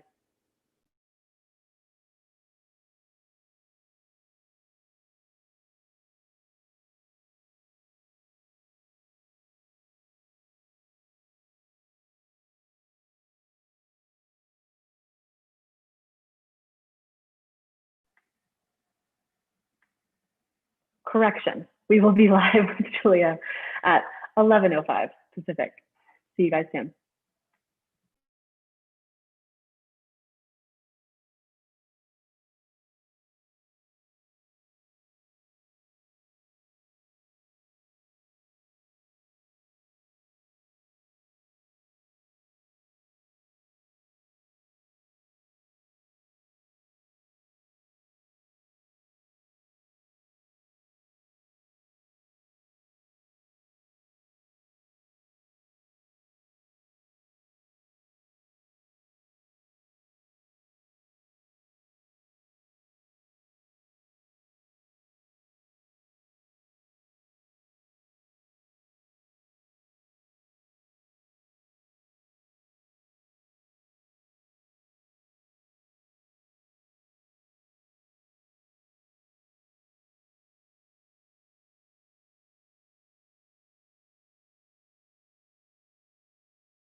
Hey, everybody, and welcome back to Acorns Career Day. Thank you so much for tuning in. We've had a really great morning so far, and I'm so excited to introduce our next presenter. Before I do, just a couple quick reminders. If you need this service, please tap on closed caption. Should be on the bottom of your screen to access it. You can leave any questions for us in the Q&A, and no one will be able to see those questions except for those of us presenting today. You're welcome to include your name or make them anonymous, and we'll try to get to as many questions as we can. Also, if you're new to Acorns, we are the saving investing app. We help about 8 million people save and invest every day in the background of life. Check out acorns.com or Acorns in your app store to learn more. Today's event is really inspired by the recent launch of our feature, Job Finder, which you can access if you have the latest version of the Acorns app by tapping Earn More Money on your present screen of your app, and then tapping on to find a job on your Earn screen. So please do that, and you'll be able to unlock millions of full-time, part-time, remote opportunities. We developed this feature in partnership with our friends at ZipRecruiter, so I'm very excited to hand it over to Julia Pollak from ZipRecruiter. Julia is a labor economist and is going to talk to us about top tips on switching careers. So take it away, Julia. Thank you so much, Kennedy. So as Kennedy said, I work at ZipRecruiter, and ZipRecruiter is a leading online employment marketplace that actively connects millions of businesses and job seekers through innovative mobile, web, and email services powered by smart matching technology. And of course, those include Job Finder, available right now in your Acorns app. Now, in my job at ZipRecruiter, I use marketplace data to measure the health of the labor market and to help both sides of that market succeed, job seekers and employers. And today I'm going to share some tips on how you can switch careers successfully. Now, almost all of us do this at some point in our lives. The average American holds 12 jobs between ages 18 and 48, according to the US Department of Labor. But the topic, of course, is more important than ever right now, because the coronavirus pandemic has caused opportunities to shrink in some industries and explode in others. So there are more than 20 million unemployed or underemployed Americans right now, but many of them are having a tough time finding jobs in the roles that they held before. Pilots, restaurant servers, Broadway actors are all facing reduced opportunities for now. And many are thinking of making a switch, even if only temporarily. Now, the path to a new career isn't always clear. I mean, there might be jobs that you would love to do and can easily see yourself doing, but the training and experience that making that switch would require just puts that job out of reach. I wanted to be an obstetrician when I was a child, and I sometimes wish that I had done so, but that ship has sailed. There's no way I'm going back through years of college courses, medical school, and medical residencies. But then there are other jobs that you may not even know of, but for which you have exactly the right skills. So today I'm going to share 3 tips for how you can find a great new career field, ace the application, and successfully launch your new career. So the first tip is look in the right places. The second tip is get past the bots. And the third tip is get skilled. And I'm going to tell you how to do all those things. So tip 1. Look for work in the right places. There are many, many places where you can look for jobs these days, but the modern job search world really boils down to 3 primary options: LinkedIn, Indeed, and ZipRecruiter, which you can now access right in your Acorns app. So what is LinkedIn? Right, that's the place where you use your network to find a job. It is the professional social network. The #1 way to get a job is to know someone who will vouch for you at the company you're applying to. And LinkedIn is also a way that people in skilled positions and people with multiple years of experience are likely to be discovered by recruiters. It's the place to be if you're looking for a career and not just finding a job.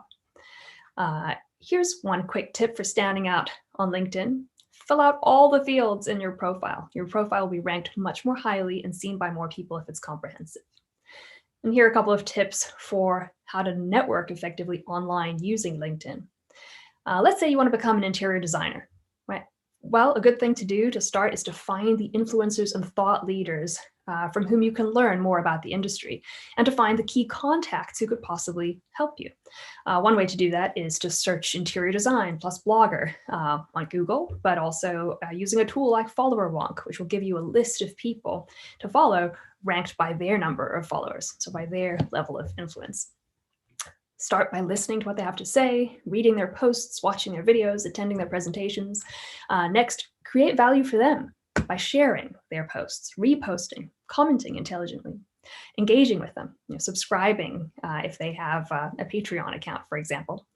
And then reach out on LinkedIn and ask them to help you in some way, whether it's through an informational coffee or an introduction to somebody else at a company that you're interested in, or job advice. The next place to look is Indeed, a do-it-yourself job search site with all of the jobs in one place. So Indeed spiders jobs from around the web so that you can search all the jobs in one go. And their site is fast, like really, really fast. It's probably their signature feature. So if you know what kind of work you want to do and you're a do-it-yourselfer, then Indeed is the right place for you. And then there's ZipRecruiter, which I know most about. And ZipRecruiter offers you the chance to have job search done for you, but with all the jobs in one place. So we're kind of like the Netflix of job search. We suggest jobs to you based on your skills and location. We understand that the job search can be a terribly frustrating and anxiety-inducing process, and so we kind of go right to those pain points. So first, we help you stand out to employers. Many people don't like applying to jobs, so ZipRecruiter sort of flips the job search process on its head by presenting you to employers right after they post a job. Nearly half of the job seekers who sign up on ZipRecruiter get recruited by at least one employer within the first month without ever having applied to a job. ZipRecruiter also gives you notifications of new jobs when they're posted and when you'd be a top 10 candidate to make sure that you never pass up a great opportunity. And then throughout the process, ZipRecruiter helps you know where you stand. We tell you when an employer has viewed your resume or when they have rated you with a thumbs up so that you know that your resume is not going into a black hole. Now, there isn't a perfect overlap on these three sites. So to cover all your bases, I recommend that you use all three. This is not a marriage. You can use them all at once, just like many of you have multiple different kinds of credit cards and use different search engines. You're not wedded to one job search tool. Tip number 2, get past the bots. So when you are switching careers, the biggest obstacle you will face, or at least the first obstacle, is the robots. And what do I mean? Well, I mean the software programs that read your resume and the resume parsing algorithms in job search sites and applicant tracking systems. They're all looking for relevant past experience. And if you are making a career switch, the chances are that you may not have it yet. It's kind of a catch-22, right? It's good to get a job, you need experience, but to get experience, you first need a job. So you need to beat the bots, and you can do it by making up for your lack of experience in other ways. And I'll talk about that in tip number 3. But first, let's talk about what beating the bots actually entails. So first of all, your resume needs to be readable by a computer. So avoid tables and columns and sidebars and all the fancy stuff. Choose the simplest and most boring formulaic resume template you can find that reads, from top to bottom in a linear, straight line. Second, computers are really not very good at synonyms. So use generic job titles to describe your past experience. If your past job title was data ninja, it is entirely appropriate for you to use the standard title of your actual occupation, like data scientist. Third, computers like exact matches. So ideally, you want your resume to include the same skills that are listed in the job descriptions of the jobs to which you're applying and using exactly the same terms. Now, obviously, it goes without saying that you must tell the truth and you must be accurate. So if you don't have the relevant skills yet, well, we highly recommend that you acquire them. And that is tip number 3, get skilled. During recessions, research shows employers tend to upskill job postings, adding training requirements and increasing experience requirements. Why do they do that? Well, when you receive 200 applications for a single vacancy, you need some kind of objective way to screen them and pick between them. And 2, during a recession, when there are all these really talented, skilled job seekers on the market at once, you can kind of afford to be a little bit choosy and snap up the best ones on the cheap. The good news for you is that many jobs require expertise in just one platform or software tool, like Microsoft Excel or Salesforce or QuickBooks or AutoCAD, Pro Tools, WordPress. And increasingly, it is cheap, easy, and convenient to get certificates verifying your proficiency with these tools online. Increasingly, it's easy to learn these skills, by watching a couple of YouTube videos, frankly. It's also increasingly possible to earn occupational licenses pretty conveniently and affordably online. There are many high-quality online course providers: LinkedIn Learning, edX, Coursera, Skillshare, SkillSuccess, Udacity, GoSkills. I could go on and on. That's just to name a few. And many offer some classes for free, or they offer classes for free for a period of time. And all of them are well-respected and very high quality. Do you know what usually is the biggest barrier to switching careers among people who want to make a change? Being employed. When you are employed, it can be really hard to find time to gain new skills, build new networks, craft a new resume, and do all of that legwork. So for people who have been wanting a change or thinking about a change, an unemployment spell can actually be a blessing in disguise. It can give you a bit of time to do the exploring that you need to do, to craft your resume using the top tips and best practices that you'll find, say, on the ZipRecruiter blog, on the Acorns. Acorns produces a lot of great content as well. Grow their partnership between Acorns and CNBC will have a lot of great articles for you to read as well. And so this is a good time to do that if you are between jobs. Acorns and ZipRecruiter, of course, will be with you all the way to help you make the most of that transition. And you can find that job finder tool right in your Acorns app. Best of luck. Kennedy, let's open it up for questions. Thank you so much, Julia. I really appreciate what you said about kind of making the most of downtime, or kind of the in-between times between your jobs. I think that's so valuable and important, and really hard to do, because I know all of us are exhausted and overwhelmed this year. But you do find kind of in those moments that you can get creative or learn something or reach out to somebody you haven't talked to in a long time. I think that's just so important. Yes, we do have some questions. So let me go to the first one. I've been in the travel industry for 30 years. How do I figure out what to do next? This one's personally resonant with me. My husband's in the travel industry. Julia, let us know what you think.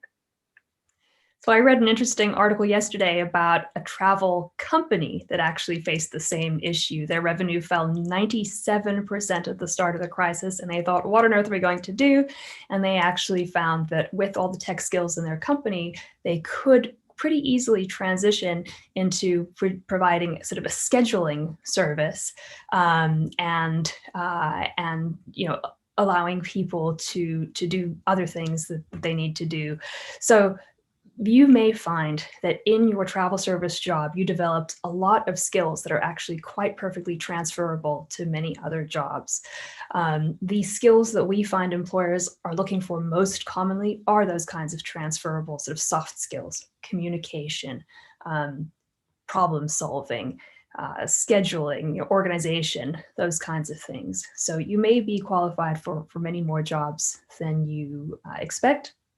And to the extent that the jobs that you find interesting and engaging require hard skills that you don't yet have, I would encourage you to look at what building those skills would require.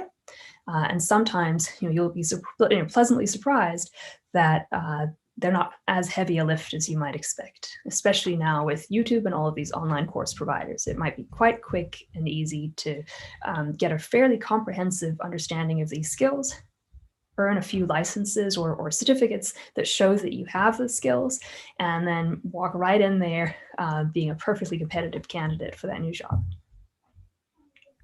Awesome, thank you.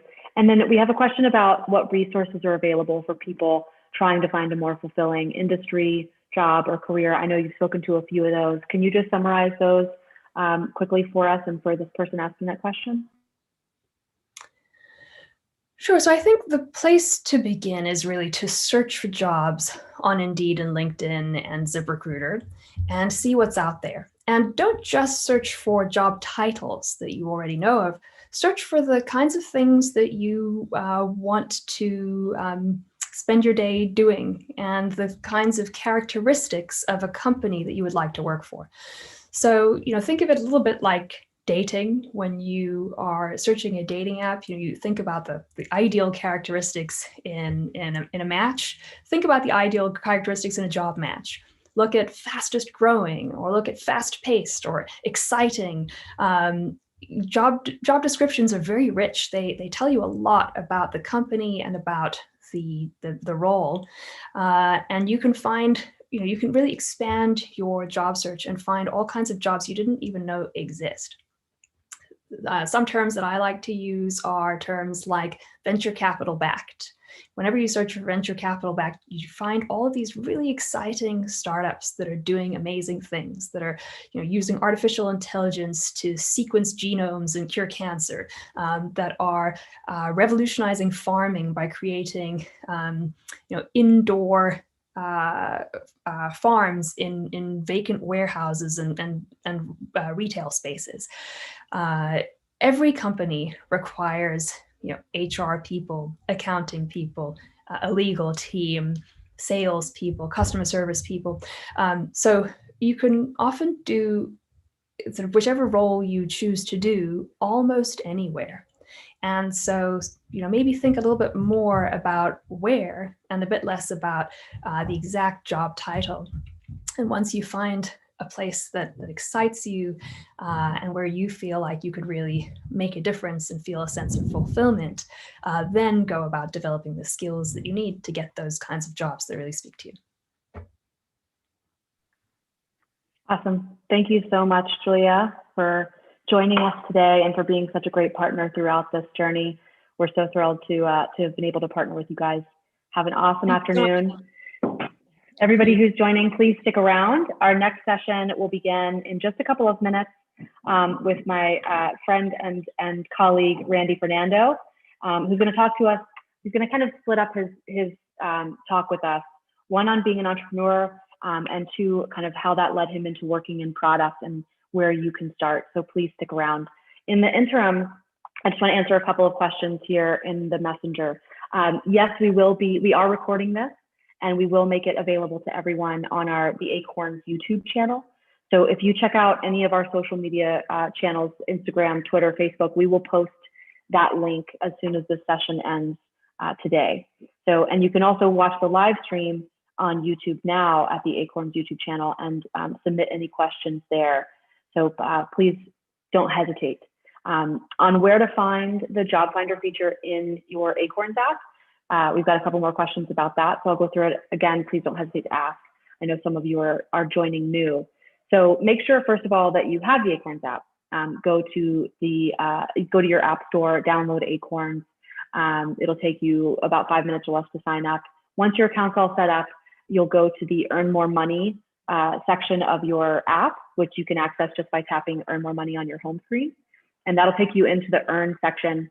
We really believe that your financial institution should also help you earn more money, because you can't really save and invest money as effectively if you're not earning enough money. So if you go to that Earn section of your app, you'll find several ways to earn more money, and one of those is the Job Finder feature. So make sure that you're using the latest version of your Acorns app to be able to find it, which you can do again by updating your app in your app store or downloading Acorns. Please let us know if you have any questions about trying to access it, and thank you so much for being interested. And one of the other questions is a good one. Is there a difference between using the Find a Job feature or going directly to ZipRecruiter? The Job Finder feature is powered by ZipRecruiter, so those millions of jobs, part-time, full-time, remote jobs that ZipRecruiter has are those jobs that we're surfacing to you. The difference is, and the reason that we built this feature is because, again, we really believe that earning, saving, and investing, that spending, those go hand in hand. So you should be able to access ways to earn more money right from the app that is helping you save and invest that money. So let's say that you go to the Job Finder, you find a job you like, you get that job, again, through the job finder feature. You could then potentially set up direct deposit to your Acorns spend account, which is, just your paycheck directly going into the checking account offered by Acorns. If you do that, you can turn on Smart Deposit, which is exclusive to spend. And with Smart Deposit, you can automatically allocate a percentage of your paycheck into your investment account, your later retirement account. So if you could see it that way, you see how kind of earning more relates to obviously saving and investing more. And that was really our whole intention in launching this feature. We believe that your financial institution should actually help you earn more money. So anyway, thank you for these questions. I think we're at time to begin with Randy. So welcome everybody to Acorns Career Day. We're so excited to have you here.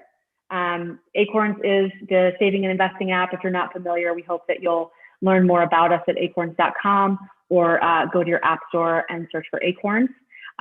This event today was inspired by the launch of our job finder feature, which you can also find if you go to acorns.com/earn, along with all the ways we help you earn more money. I'm so excited to hand it over to Randy Fernando. I can't even tell you. Randy's just one of my favorite people to work with, and he's going to talk to you about his just really, really interesting and inspiring story in becoming an entrepreneur, and then how he got into product, and how you might get into product too, if you're interested. So Randy, take it away. Thank you so much for the great introduction, Kennedy. You're one of my favorite people as well. I appreciate it. And hello to all of you that are joining the jobs event today. I'm really excited to be here, and I'm hoping that I can provide some valuable tips that may help a few of you within your own careers. As Kennedy mentioned, I'm going to start first by talking about my experience as an entrepreneur, and then talk briefly about roles in product management as well. To kind of kick things off, I'm going to actually start with a story about my parents, because that's where my story starts. My parents came from nothing. They immigrated here to the US with the American dream, right? Nothing but a dollar and a dream. Their education didn't transfer. Their work experience that they had previously carried no weight, so they had to start from square one. They worked blue-collar, part-time jobs just to make ends meet. And then in the evenings, they took English classes to hopefully find better work. They saved and saved and saved through these kind of odd jobs that they carried over the years to eventually start their own business. And they were actually able to experience their own version of the American dream. The reason that I bring this up is because it was an important experience for me that helped solidify the value of saving religiously, investing in yourself, and taking risks. Honestly, if they could do it with all the odds stacked against them, anyone on this call can as well. As for me, I started my first company when I was 29. I had never worked in tech. I had never raised a dime in venture capital. I had a very limited network, and I never started a real company. But I had an idea that I was super passionate about, and I was willing to bet on myself to try and make a dream and turn it into a reality. So what was my idea? It was to create a product that would help everyday Americans save and invest a percentage of their paycheck towards retirement. The first thing I did was I looked to build a small team. I was a non-technical founder that had never written a line of code, but I was looking to build a financial technology empire. I know that probably sounds crazy, but I knew my strengths, and I also knew my weaknesses. And it was imperative to me that I find a CTO that could help bring my idea to life. I ended up networking within the Fintech community in Portland, which is where the company was based. And I was eventually introduced to my future CTO and was able to sell him on the vision of partnering together to bring this idea to life. Step number 2 for me on this path was fundraising. This was tough, and it definitely wasn't glamorous. There was actually a period of time where I was literally sleeping in a friend's walk-in closet just to save money. Every dime that we raised in capital, and in the beginning it was a slow and steady start, I used to pay our expenses and make payroll. And so there were many months where I never took a salary for myself. Kevin, I think Noah mentioned this as well, but as a founder, like, you got to really get used to hearing no a lot.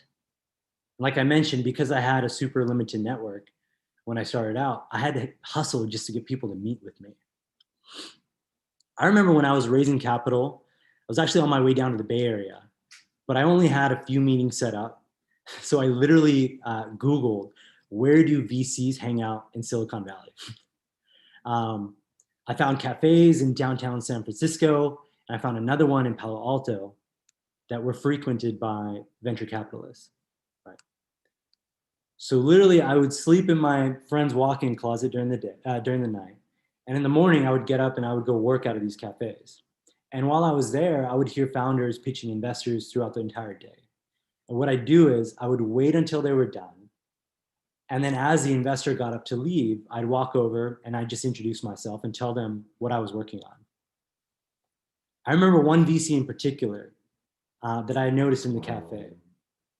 And as the founder was pitching her, I ended up Googling her and I saw that she was number 4 on the Midas list, which is a list of most prominent VCs.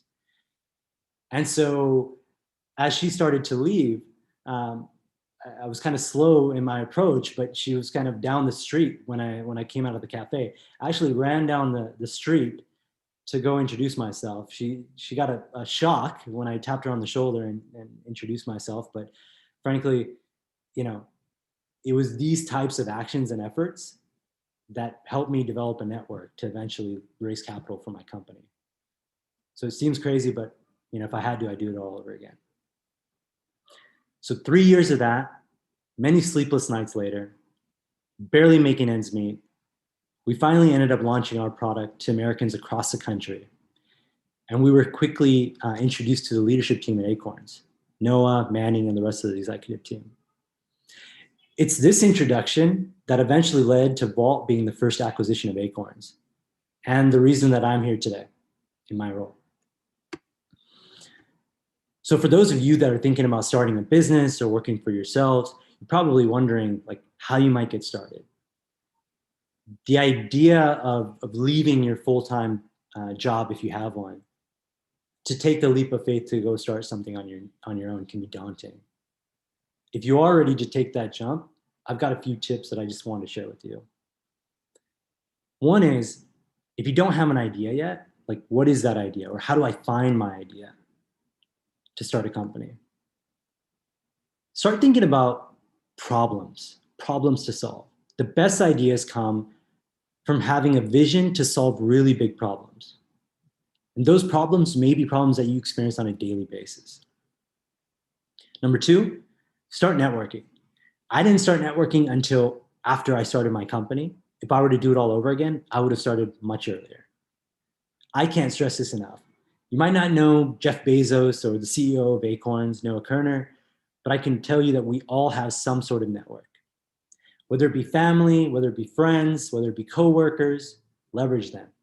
Talk to them about your goals, talk to them about your idea if you have one, and try to get them as excited as you are about what it is that you're trying to accomplish. Once they're hooked, try to see if they can make an influential introduction to someone else that they know that might be able to help you. Number 3, understand your strengths and double down on them. So I mentioned earlier, I was a non-technical founder. It was my first time to the rodeo. I knew the one thing that I could do, though, was I could sell. I could sell people on a vision and recruit folks to join my company. And I could also sell investors on investing in my product. But I knew I had to hire really great people in order to bring this product to life. Number 4, set really clear goals, keep them top of mind, drive relentlessly towards them, and believe in yourself that you can actually achieve them.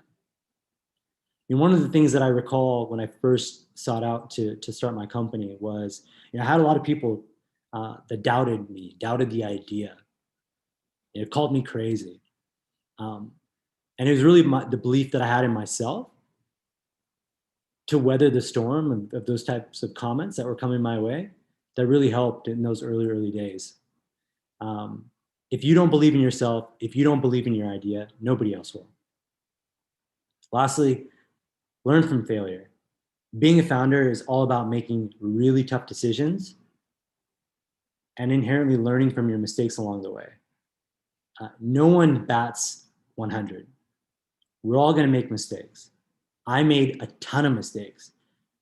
But what I tried to do was never to make the same mistake twice. And when I did make a mistake, I would learn from it and I'd be better for it. But it's really important that you don't paralyze yourself into not making a decision or taking action because you're afraid of making a mistake. So with these tips, I think it's a really easy transition into what it's like to work in product management. People often ask me what it's like working in product. Product leaders, to me, are like business leaders, right? They can be responsible for the strategy, the product roadmap, obviously, the prioritization of projects, and even the P&L. And so in many ways, being the product owner or product leader is like being the CEO of a product line. It really created a natural transition for me as I kind of found my way into product. So there are different paths though, right?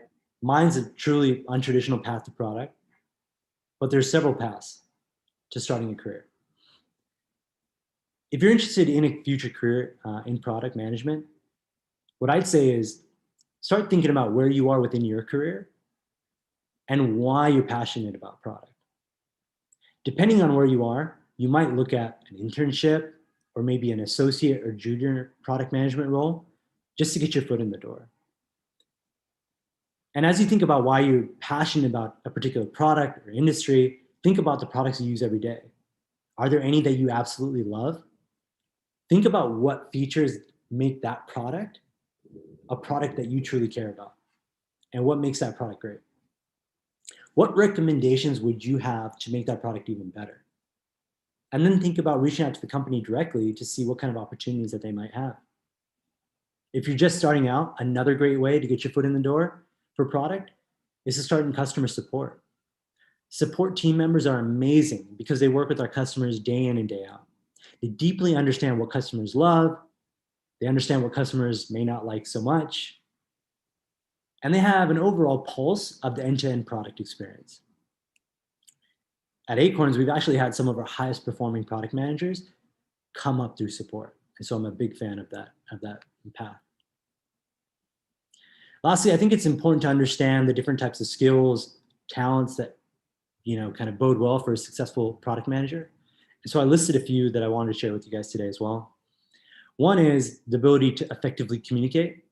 So whether it's leading team meetings to set direction, setting goals, providing written or verbal communication to keep the team on track, or even pitching a brand new feature or product idea, solid communication skills are key.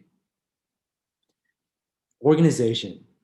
You need to be very organized as a product manager to manage your time and your timelines effectively. As any product manager will tell you, you have competing initiatives. You may be juggling multiple projects at one time. And most of the time, you're fighting against pretty aggressive deadlines. And so the way that you keep your sanity and continue to be successful is to be very organized with your time and be very organized with a way that I really like to kind of do that myself is just being very organized with my calendar. I try to block off time throughout the day to be able to dedicate time to meetings and then also dedicate time to projects. The third thing is curiosity. Product managers are inherently curious about why things work the way that they do and why people act in the manner that they do. The ability to analyze. So effective product managers are able to understand data, quantitative and qualitative data.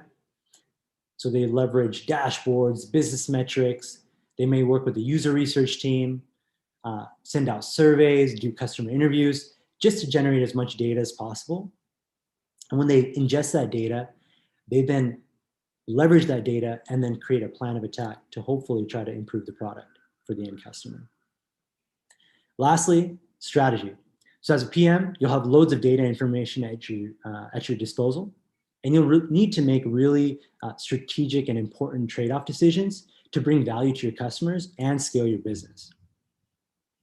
It's a lot of responsibility, and ultimately, a career in product management can be very rewarding.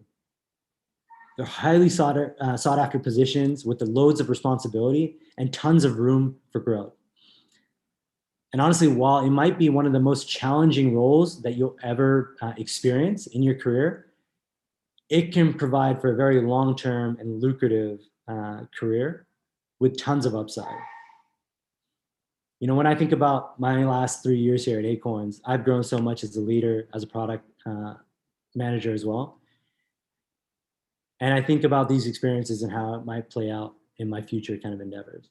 And so think about the experiences that you've had to date, if you are interested in being a product manager, and how you might be able to leverage those experiences towards a future career. Hopefully this has been helpful. Kennedy, back over to you. We have so many good questions and not enough time to answer them.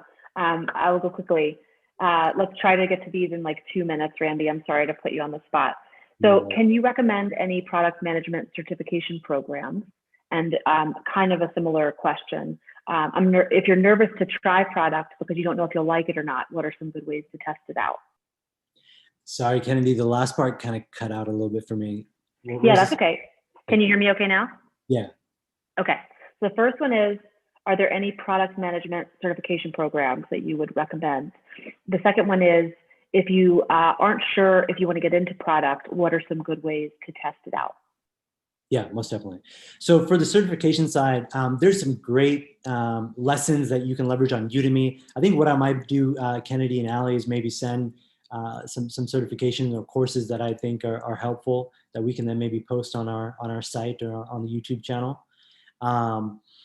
Obviously, courses in college, university, like I took a lot of, my major was in business. I found that those experiences and that education that I derived from my schooling has been extremely helpful for me. And then in terms of like curiosity and what it might look like or how you might confirm the fact that you want to work in product, I would talk to product managers, right? LinkedIn is a great resource to try to, find folks in your network that may work in product. You might try to shadow someone. I have a lot of different people that reach out to me almost on a daily basis that just want to talk to me about, what it's like to be the head of product, what it's like to be a product manager. So I try to just cold outreach to folks just to talk about how product works within their organization. The way product works at Acorns may be completely different how it works elsewhere. So I just try to have as many conversations as possible. And the best way to do that is just to reach out to product managers directly that do this on a daily basis. Awesome. Thank you, Randy. I will put a challenge forth to you. We have a question here that I think is just such a good question, which is, what's the most memorable mistake you made while starting your company? We're at time, so maybe you can go post the answer to that on your LinkedIn page. Yeah, sounds good. Personal brand. Awesome. Yeah. Awesome. Also, we had somebody else to the question about resources to look into about getting into product. Somebody else from the team shared productschool.com if you guys want to check that out. Randy, thank you so much. A pleasure as always. Thanks, Kennedy.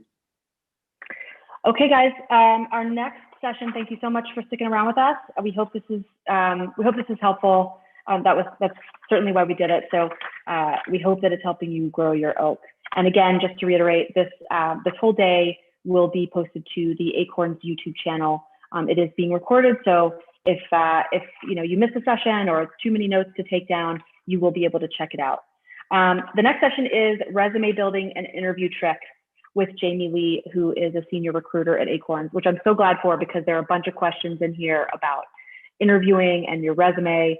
And I don't want to answer those because I'm not the expert, but Jamie is. So please stick around. I also have an exciting update. Noah Kerner, our CEO, is going to be back at 12:45 Pacific, 3:45 Eastern to answer some of the questions that he didn't get to this morning. That's been eating at him, so he found some time in his calendar. So please come back for Jamie and for Noah in a little bit.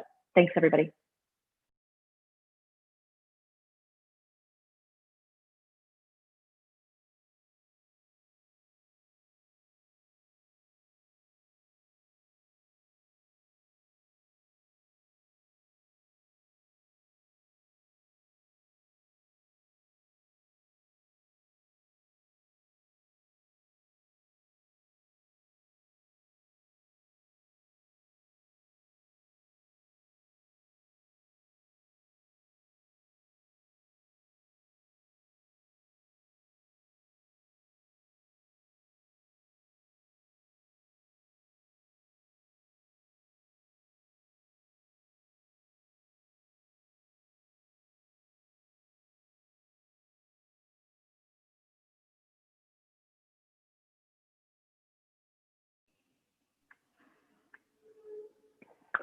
Hello and welcome back to Acorns Career Day. Thank you so much for joining us. If you're new to the event, Acorns is a saving investing app. Please check us out at acorns.com or download Acorns from your app store to learn more. We've helped over 8 million people save and invest in the background of life, and we would love to help you too.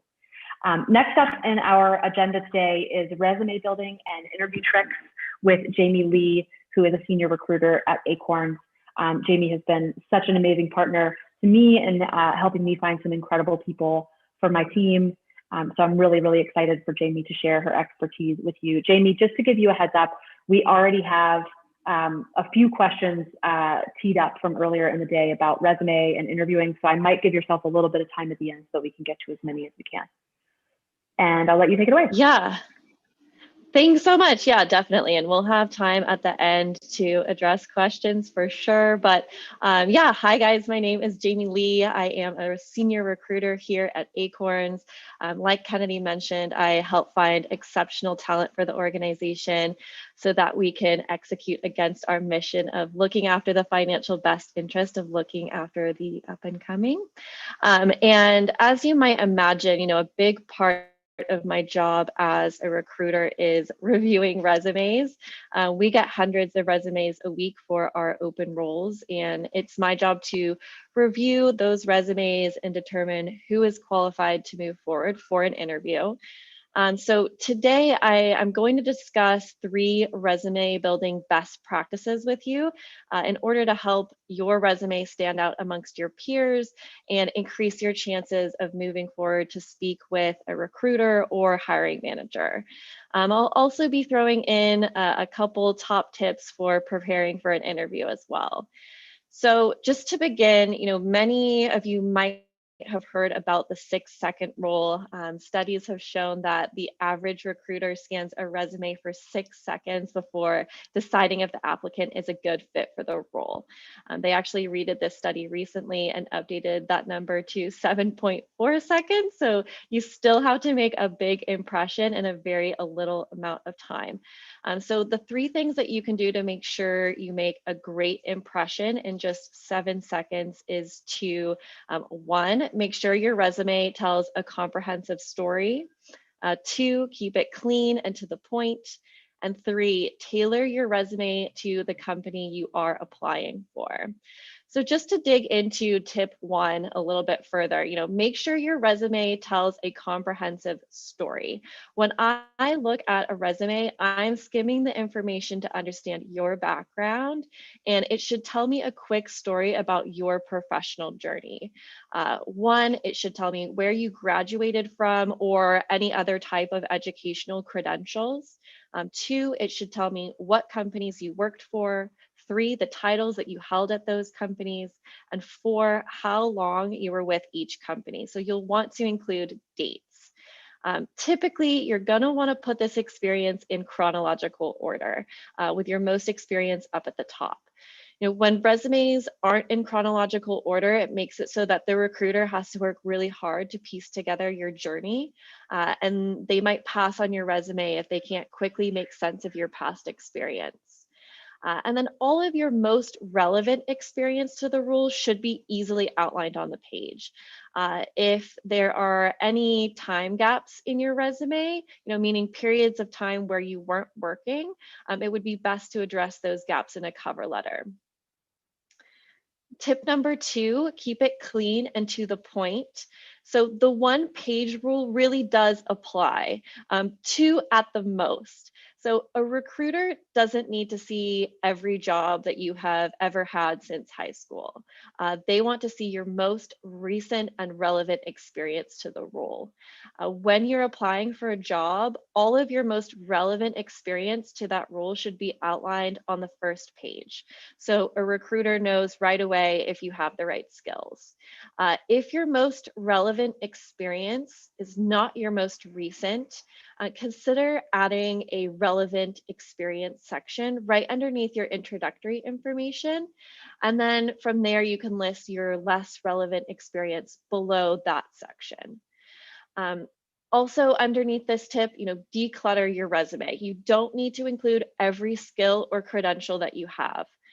Instead, only include those that are relevant to the role, or even better, those that are outlined on the job description.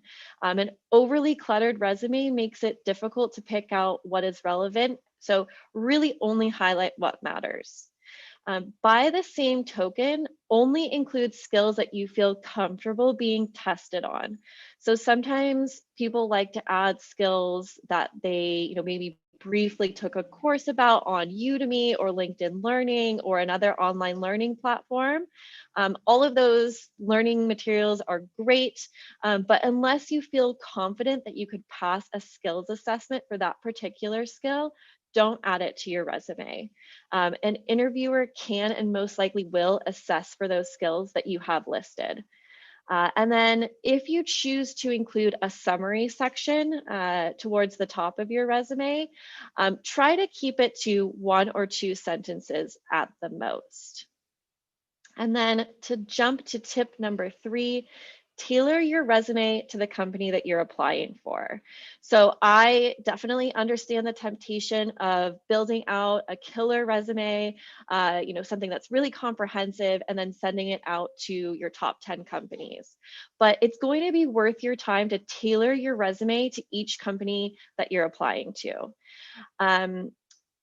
Read through the job description, understand what's important to the company, and then mirror the language used in the job description right in your resume. That's not to say that you should copy word for word, but try to integrate what they're looking for into the experience on your resume. And then if you have a skills section, include the skills the job description calls for, whether that be, a particular tech stack or a certain license. Again, as long as you feel comfortable being assessed for those skills, go ahead and add it to the resume, and just make sure, you're not going overboard or adding something that you don't need. As a bonus tip, I often get questions about cover letters. So people ask me, are they necessary? Do you even read them? So first and foremost, check if the company requires a cover letter. If they do, obviously you will need to include one. I would say adding a cover letter is always going to be best practice, but only if you're going to take the time to tailor your cover letter to the company that you're applying for. So a blanket cover letter that says something like, "Dear hiring manager, I'm excited to be putting forth my resume for your company." Something really generic like that isn't going to cut it and might actually be detrimental for your chances of moving forward. The recruiter might wonder if you're actually excited about the company or if you're just kind of mass applying to every opportunity that you can. And then, like your resume, make sure your cover letter is specifically tailored to the company that you're applying for, that it explains why you're excited about the position, any unique skills or experiences that you would bring to the table, and then address any gaps in your resume if they exist. If you took a year off to travel, explain that in your cover letter. Talk about what you learned and how it could apply to this job. And then just for a couple tips for preparing for an interview. So my number 1 tip would be to be sure to do your research on the company. Just like it's going to be important to tailor your resume to a specific job, it's also going to be important that you go into the phone call with the recruiter or the hiring manager with some knowledge about the company. What do they do? What products or services do they offer? What's their mission statement and what are their values? Why do you want to work for that company and how does that company resonate with you? How will your skill set benefit the company you're applying for? And how can you help them carry out their mission? My advice would be to make kind of an outline of these things prior to the interview so that you have information to pull from when interviewing with the team. If a recruiter asks you why you want to work for their company, avoid answers like, "This would be a great stepping stone for my career." While companies are definitely looking for candidates who want to learn and grow, they also want to know that you're excited to contribute to their mission and values and that you'll really have a synergistic relationship with that company. And then tip number 2, make sure to outline 3 to 5 anecdotes about your background experience to pull from during the interview process. So this would be prior, this would be, in preparation, walk through or outline for yourself 3 to 5 stories that you can pull from during the interview process. So these stories should speak to different aspects of your professional experience. So for example, a software engineer will likely be asked to walk a recruiter or a hiring manager through a project that they completed. And they should be able to talk about the scope and the goal of the project, the deliverables, how they executed, and the outcome of their project. The same thing is applicable to really any role. So by outlining stories about past projects and experiences before the interview, you'll be prepared to confidently talk about your experience and really walk the interviewer through the steps that you took and how you were successful. So in sum, just make sure that your resume tells a comprehensive story about your background. Keep it clean and to the point, and always tailor your resume to the company that you're applying for. And then when it comes to interviewing, make sure you've done your research on the company and have come prepared to talk about that experience. Even though it takes a little bit of extra effort, that effort will get you noticed, and it's really going to pay dividends in the long run. So from here, Kennedy, I know that there's some questions. So I'd love to open that up to questions at this point. Okay, Jamie, get ready. This is really exciting. I'm so glad that you're here to talk to everybody. All right, so this is a really good tactical one. What is the best format to submit your resume? Is it a PDF, Word doc? What do you think? Yeah. It's always going to be a PDF. That just makes the most sense, clean and simple. Just save your resume as a PDF and shoot it off. Okay, great. Thank you. Let's see. If I want a job but don't have a lot of experience in that function, what do you recommend doing? Yeah, so you're going to want to outline any relevant experience that you have. So whether that be an internship or maybe the courses that you have taken in regards to that particular role. So sometimes, if we have, let's say, software engineering interns that are applying, but they've never actually had an internship, what they'll do is they'll outline projects that they've done in the past, so that we can actually see, these are the projects that they've worked on, the languages that they've been working in, and we can see that even though they haven't had this experience before, they have been doing projects that are applicable. So, even if you don't have all the experience necessary, just go ahead and outline the job experience that you do have. We always want you to apply, even if you don't check every box, we always want to see your resume come through. There's no harm in trying. Awesome, thank you. I think what Randy mentioned too about, at Acorns, we've had so many people kind of move from one position to another, knowing that they were interested in something, came into the organization and grew. I think that's really something important to remember too, right? If you know you want to do something, but you don't quite have that experience yet, you could go to that organization if you really believe in it and work your way around. Okay, let's see. I'm trying to shift my career and have been advised to create a functional skills-based resume versus the traditional chronological resume. Bots tend to block skills-based resumes, but that format helps to better demonstrate my skills that would translate to a new career. What advice do you have? Yeah, exactly. I think that kind of ties into that last question. If you don't necessarily have the experience, so you can go ahead and just showcase your skills instead. I think that's totally fine. As long as you're outlining what's relevant and you are, including everything that you feel comfortable doing, that's totally fine. I think that's great advice. Okay, great. We had another question that was similar about functional resumes versus chronological resumes. So hopefully that answered that one. How do you list relevant experience when it's from roles that are a few years in the past or from a past role?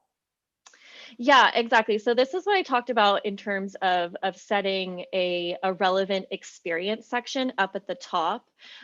So, you'll want to showcase the relevant experience first. So put your relevant experience up at the top, right underneath where you have like your name and address and all of those things. Then have your relevant experience section, and then below that you can list out the rest of your experience in chronological order, as long as it's relevant to the role. But yeah, even if your relevant experience is a few years in the past, still put it up at the top so that the recruiter can see that you do have that experience. Otherwise, they might just skim, your what's up at the top and be like, oh, they're not qualified. So yeah, a relevant experience section is going to be important. Okay, great. This one is about including the years of schooling on your resume. So do we have to put the years in schooling on our resume? I'm in my mid-40s, currently working on a PhD and looking for an industry position in lieu of academia. I have industry skills. I am concerned that my age will hinder me from getting job opportunities since I am not a young candidate. Please advise. Thank you for this wonderful presentation. Oh, that's so nice. Thank you for joining us. Yeah, that is sweet. Yeah, no, you do not have to put your graduation dates or anything like that. Really, when we're looking for education, we're just looking for, if you graduated or what type of educational credential you had. So yeah, you're exactly correct. Sometimes that does play into a recruiter's decision. It absolutely should not. It is illegal. So yeah, you can leave that off if you don't want to share. Just as long as your educational experience is on there, that's totally fine, and just leave the dates off. Okay, thank you. This one is a little bit similar. Do you recommend an older woman getting back to work dye her hair for an interview? I've actually had a prior employer comment that he couldn't believe I came to an interview with gray hair, even gave me money for a makeover. Oh my goodness gracious. Okay. Jamie, go ahead. That's so sad. No, absolutely not. Like, we want you to come to the interview as your full self, like however you feel most comfortable. That should never weigh into somebody's decision, looks or anything like that. So no, I mean, if it makes you feel comfortable and that's what brings your best self to the table, absolutely. But no, I mean, we want you to be, in your skin and comfortable, and just come as you are. Okay, thank you. This is a really good one. We get all types and styles of resumes, and maybe, Jamie, maybe this answer differs depending on the job, but I'll let you speak to that. Do you recommend using a plain white format for your resume or a more colorful design featured template? Yeah, I think, well, that's actually a good point that you brought up, Kennedy, that it might depend on the particular role. I always prefer just plain white, keep it fairly simple and straightforward. When you start getting those design elements in, it really kind of clutters up the resume, and it's just hard to get to looking at the experience. So I personally would say, just keep it plain and simple. It might be different for, if you're going for a design role or something like that. But even then, like, you want to make sure it's clean, and that the recruiter can easily access the information. Because ultimately, if you're trying to display your design skills, you're going to be doing that through a portfolio, not necessarily your resume. So my advice is always to keep it clean and simple. Okay, good advice, thank you. Okay, I think this is a bit revised from a previous question, so let's get a little bit more detailed for this person. I've been a freelancer for a decade. All of my work dates are vast and not always chronological. So how do I condense 4 pages of work experience to those 2 pages without it being overwhelming? Yeah, I mean, in this case, I would say pick what's most relevant to the role. Because there's always going to be certain projects that you've done that are more relevant to that particular company. So again, take advantage of the relevant skills section up at the top of your resume, and try to just parse out what's going to be most important, because ultimately the recruiter isn't going to sit and read through all 4 pages of your experience.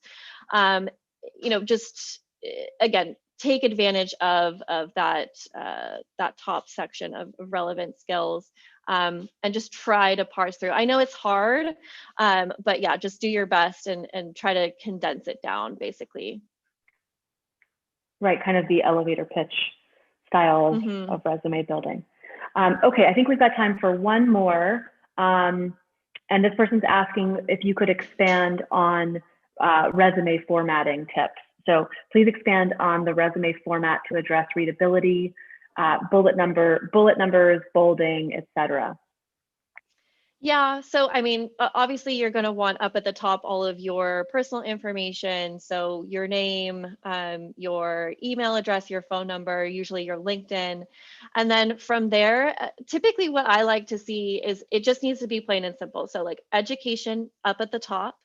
And then from there, you can go into your experience. So you're going to want to list the company name and your title, and then next to that will be the dates, and then list out your experience. I want to see anywhere from like 5 to 7 bullet points per experience, and those bullet points should mirror again like what's on the job description, and get to the most relevant material right away.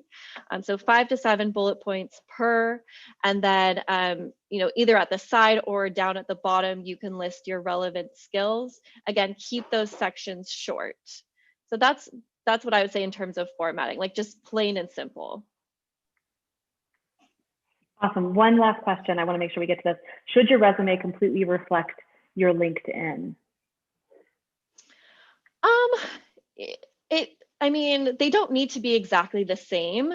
Typically, a recruiter is going to look at your LinkedIn. They're going to check your LinkedIn to see if there's any additional information. So, they don't need to be exactly the same.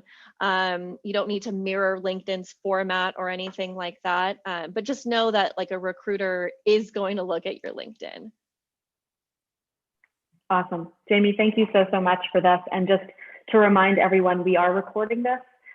So you will be able to view the whole event today on our YouTube channel, the Acorns YouTube channel, after the event ends, and make sure that you get all those amazing tips from Jamie at that time. We're also going to have a Grow article later on. Probably, it might not be live today, but we'll let you know as soon as it is live, that consolidates all these great tips for you guys. Jamie, thank you so much. Thanks so much, Kennedy. Bye, everybody. Okay, guys, so our next session is Improve Your Job Skills with These Healthy Habits, led by David Keegan, our Vice President of Investment and Partner Products, and one of the first employees at Acorns. I'm really excited to introduce you guys to David in a little bit. So just a reminder that all of this is being recorded. You will have access to this. And if you want to share it with anybody right now to live stream it, you can do that just by sharing the YouTube link. You can find that at acorns.com/careerday. The whole event will be posted to our YouTube channel when we end, so you can kind of go back and watch any sessions that you missed. And lastly, just remember that we have a special second session with Acorns CEO Noah Kerner at 12:45 Pacific, 3:45 Eastern. We had a bunch of questions from you guys for Noah, and he didn't get to all of them. He really wants to answer more of those questions. So if you have any more questions for Noah, please feel free to leave them in the chat. And we'll see you in a couple minutes for Improve Your Job Skills with These Healthy Habits. Thanks, everybody.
Hey, everybody. Before we start our next session, I wanted to share a few tips.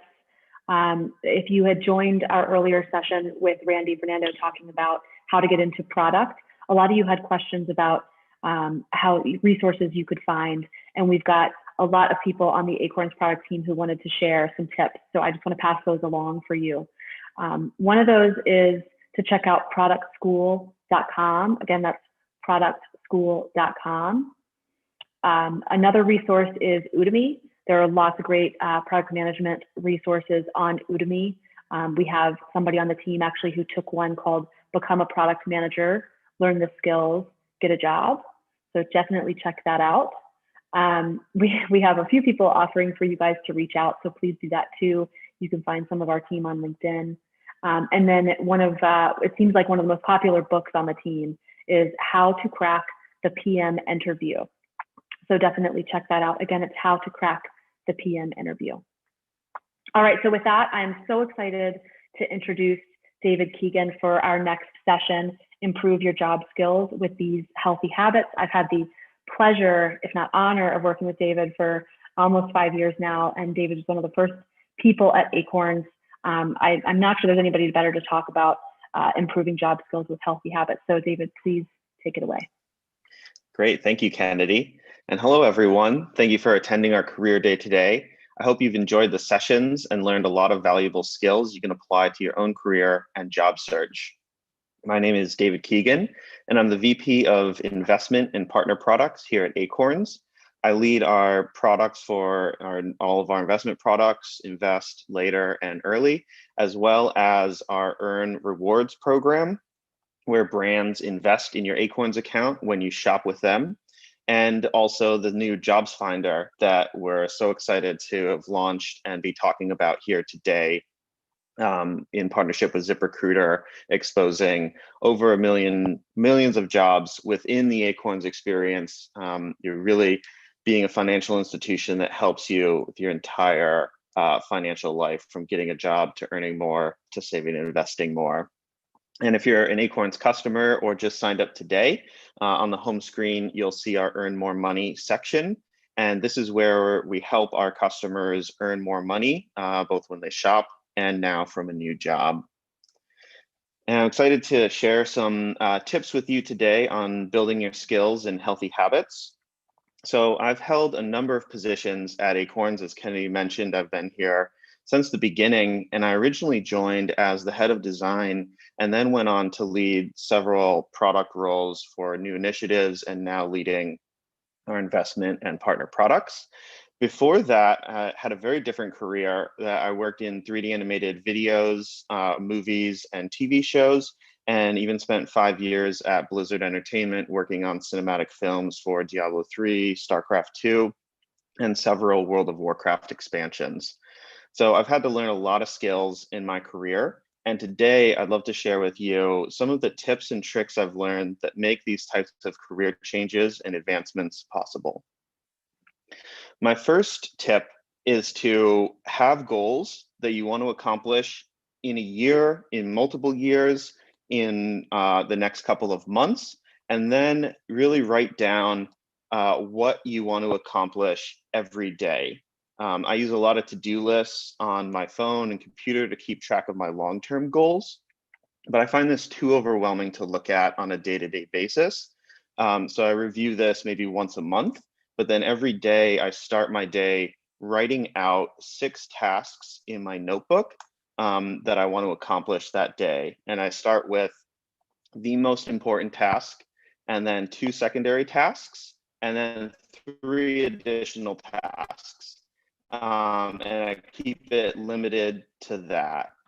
This really helps me focus on what's the most important things to achieve that day. And I really focus my energy on that one most important task. Like if that's the only thing I get done that day, then that would be a productive day. And the other ones, you just push me closer to my goals. My second tip is to learn something new every day. As our CEO, Noah, mentioned earlier today, life is a nonstop learning experience. And one of our values here at Acorns is to never stop growing. I think this is so important. And every day I learn something new that I didn't know the day before.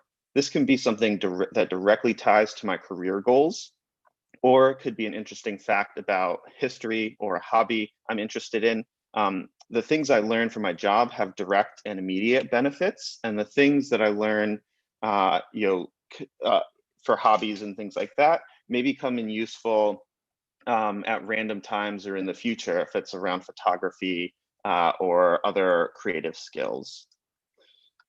This really connects with what Destini shared earlier today. Learning something new every day increases your career potential.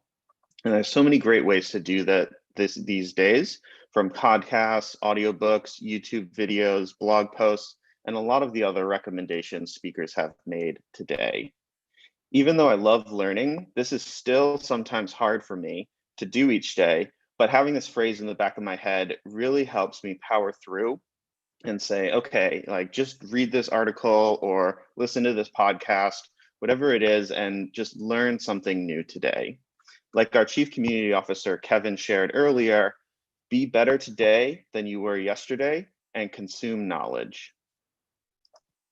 My third tip is remember the power of compounding. Noah also touched on this earlier today.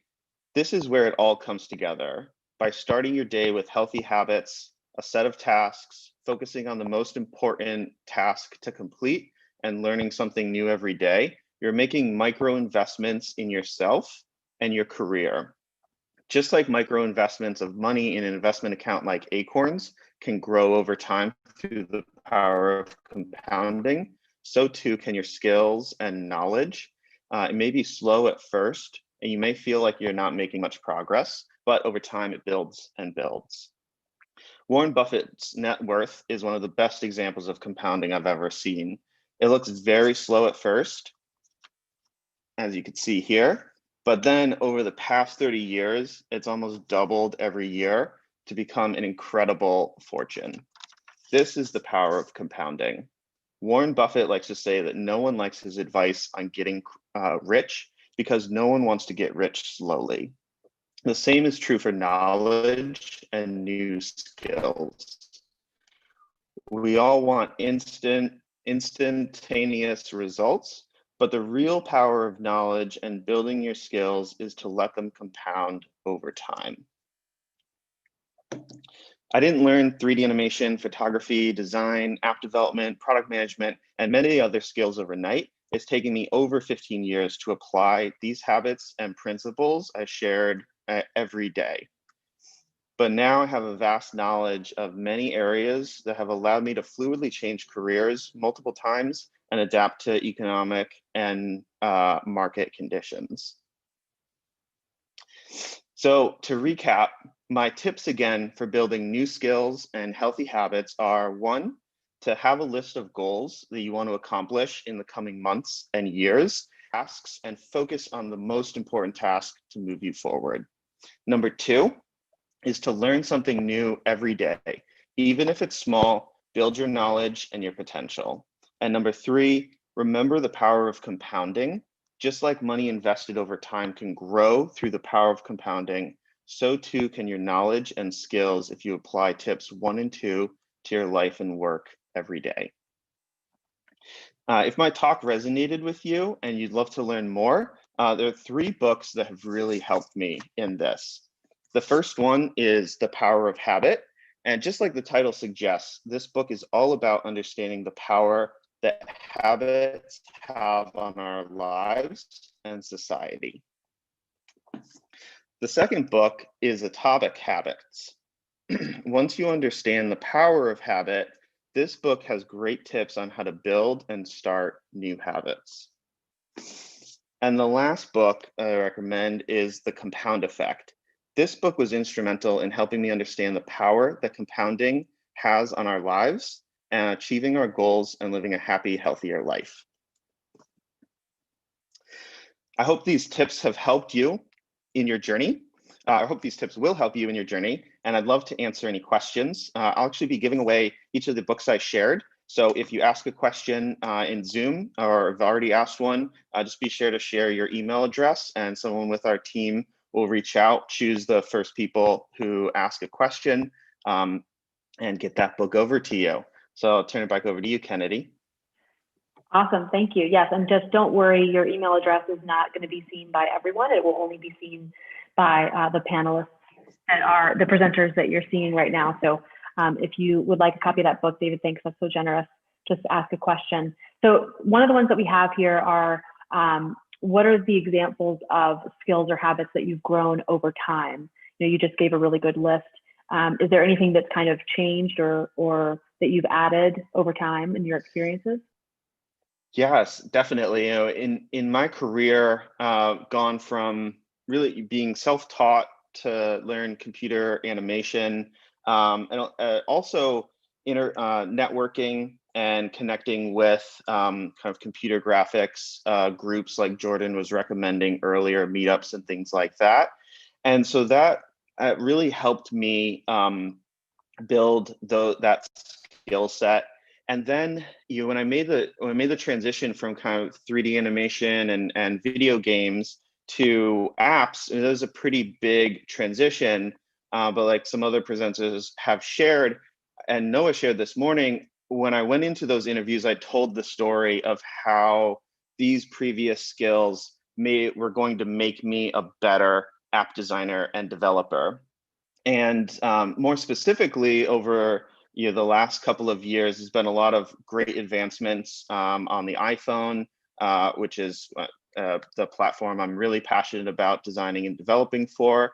And so I still, even though really focused on product at Acorns, I still tinker around with apps and the latest software that Apple's releasing to make sure that I know what the latest technology is to bring to the Acorns app and stay up to date. And also helps me communicate with the developers that I'm working with as a product manager to have that kind of knowledge. So every day I try to kind of tinker around with software development still, or other skills, editing videos, photos. You're really finding what I'm passionate about. That really helps kind of doing this every day. But even with that, it can definitely be a grind sometimes. Awesome. Okay, so I'm sure there are some people like myself listening and thinking, how did you self-teach? How did you get started? So I know it's a little bit off topic for the presentation, but can you give people some resources who might be interested in getting into some of those things that you explored? Yeah, definitely. So in a lot of these areas, it was really finding out like, where do these people congregate within a specific industry. So for 3D animation, when I was getting started, that was forums, and I was finding all of these forums, and then that led me to some in-person user groups, which then helped expand my network. And on the design side, really getting into a community called Dribble, which is a design community specifically for kind of interface designers. And so really getting involved there, going to meetups. We've even hosted meetups at Acorns, connected with that community. And similarly for software development, when I was first getting into iPhone design and development, doing a lot of research and learning. And then really what was a pivotal moment for me was finding a small, like 7-person group that met at a Panera Bread every Tuesday and talking about iPhone development and things. So kind of finding out where people are congregating first online, and then in a lot of cases transitioning that to in-person relationships. Awesome. Thank you so much, David. So I was hoping that since you were the lead in developing the Job Finder feature, you might be able to tell people just how we came to it. I think we've only got a minute or two left, but kind of how we came to it, and then how they can find it. Or if you're not an Acorns customer yet, how you might get it. So this idea is something we've had for a while around really wanting to be a financial institution, financial app that helps our customers earn more so that they can save and invest more, realizing that a lot of traditional banks, just kind of money comes in and you spend it, and in a lot of ways that's kind of the extent of the relationship, especially with that money coming in. And so as you were mentioning earlier, Kennedy, really wanted to create kind of this whole ecosystem where we're helping customers save and invest, we're helping customers spend smarter through our spend debit card. And now with the launch of this jobs product, we are helping customers earn more from a new job so that they can complete that whole cycle with additional funds as well, so that the more you're earning from side gigs, or if you're adding freelance or making a career change, the more you can save and invest for your future, your kids' future, all of that. And the reason that we did it now is really because of the economic uncertainty in the jobs market that's happening. We really wanted to do our part to help in this time to get these resources to our customers, to get them out to people, and to do an event like this to help as much as we could. Indeed. Thank you, David. It's so good to see you. I hope you guys are well. Everybody stick around for our next session, evaluating your opportunities, plus opportunities at Acorns, led by Mary Clara Anderson. David, thank you so much, as always. Thank you. Bye, everyone. So I just want to remind everybody as well that we are recording this, and it will be posted to the Acorns YouTube channel when we complete the event today. So if you've missed any sessions, or you need to go back and take some notes, you'll be able to do that later today. You can also share this event with any friends who weren't able to join when it filled up pretty quickly by sending them to our YouTube channel, the Acorns YouTube channel. It's live streaming there right now. So please stick around. I'm really excited about this next session, evaluating your opportunity plus opportunities at Acorns. We would love to hear from some of you, and MC is going to talk a little bit more about that. So we'll see you soon.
Hey, everybody. Thank you for tuning in or joining Acorns Career Day.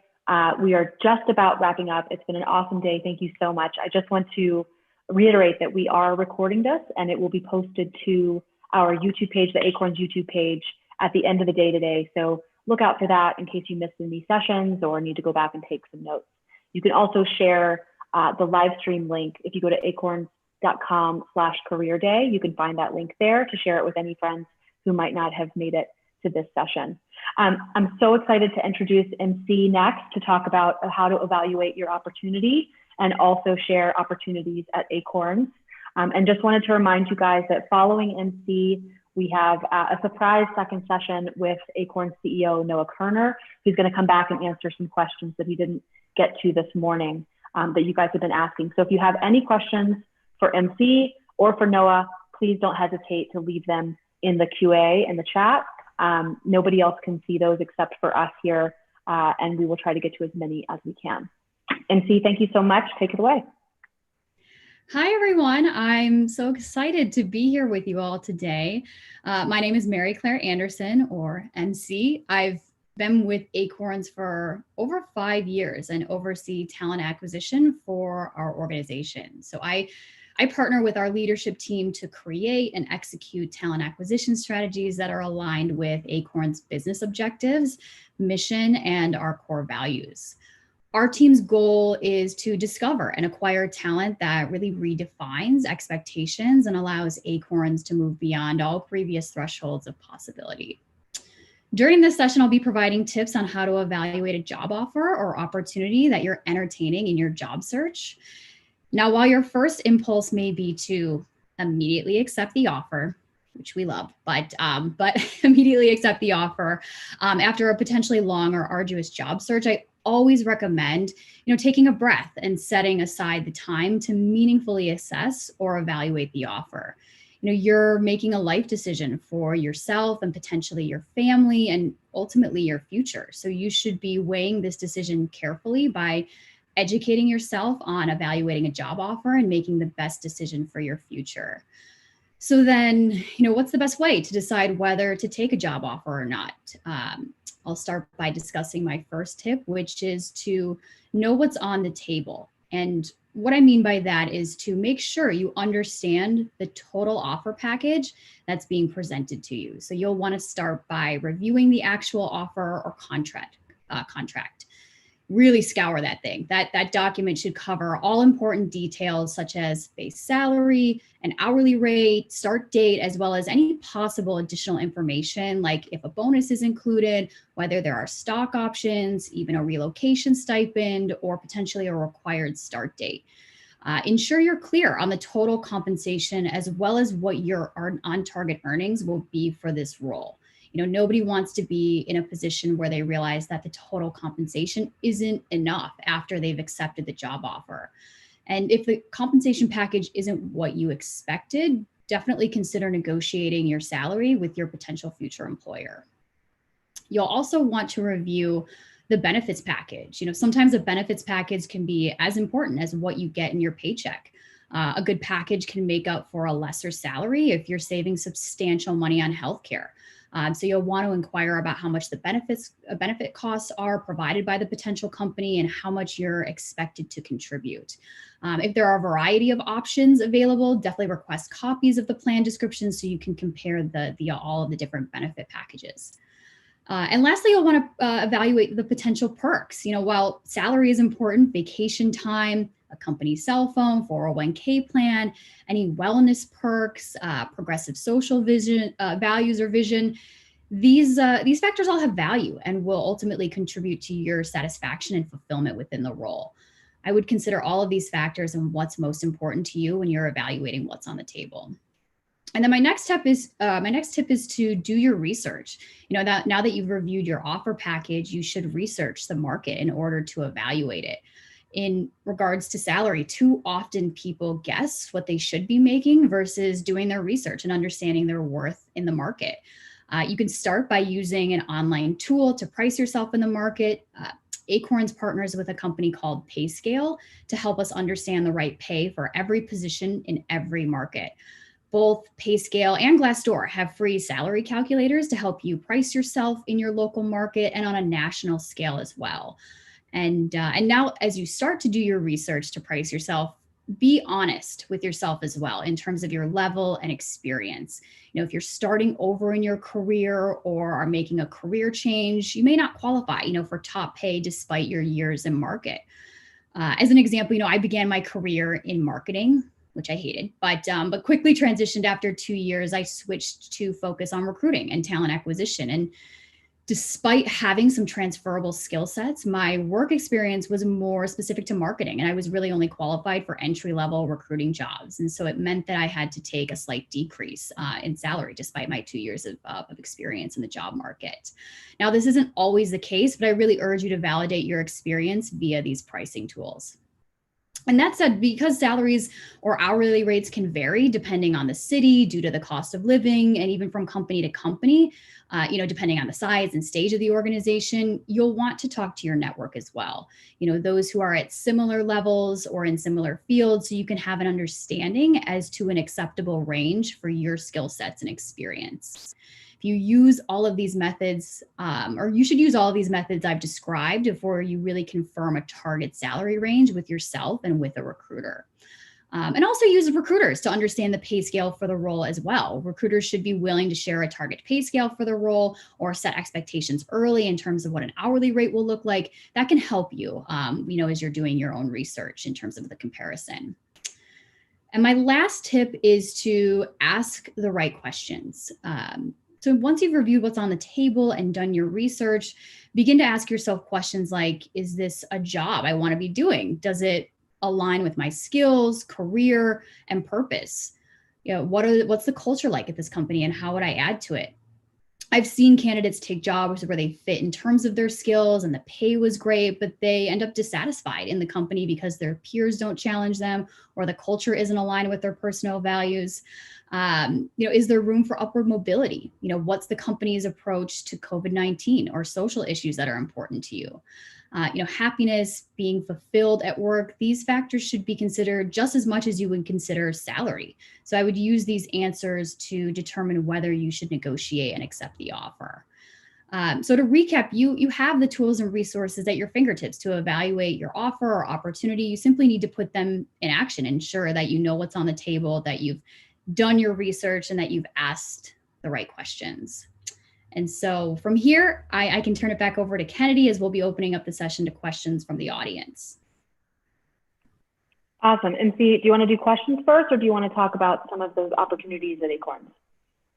I mean, our opportunities at Acorns, we do a great job of listing all of our job descriptions on our careers page on LinkedIn, ZipRecruiter, Indeed. You can find them via a number of different job boards, and certainly are able to reach out to any recruiter, you know, whether it's Jamie, who you met with earlier, or any of the HR and recruitment team on LinkedIn to understand, you know, listen, I'm interested in a product manager role. I don't see a job description for that on your website. Would you consider having a conversation with myself as well? But all of our opportunities are listed on our careers page. We have a number of engineering opportunities that are open at a variety of different levels.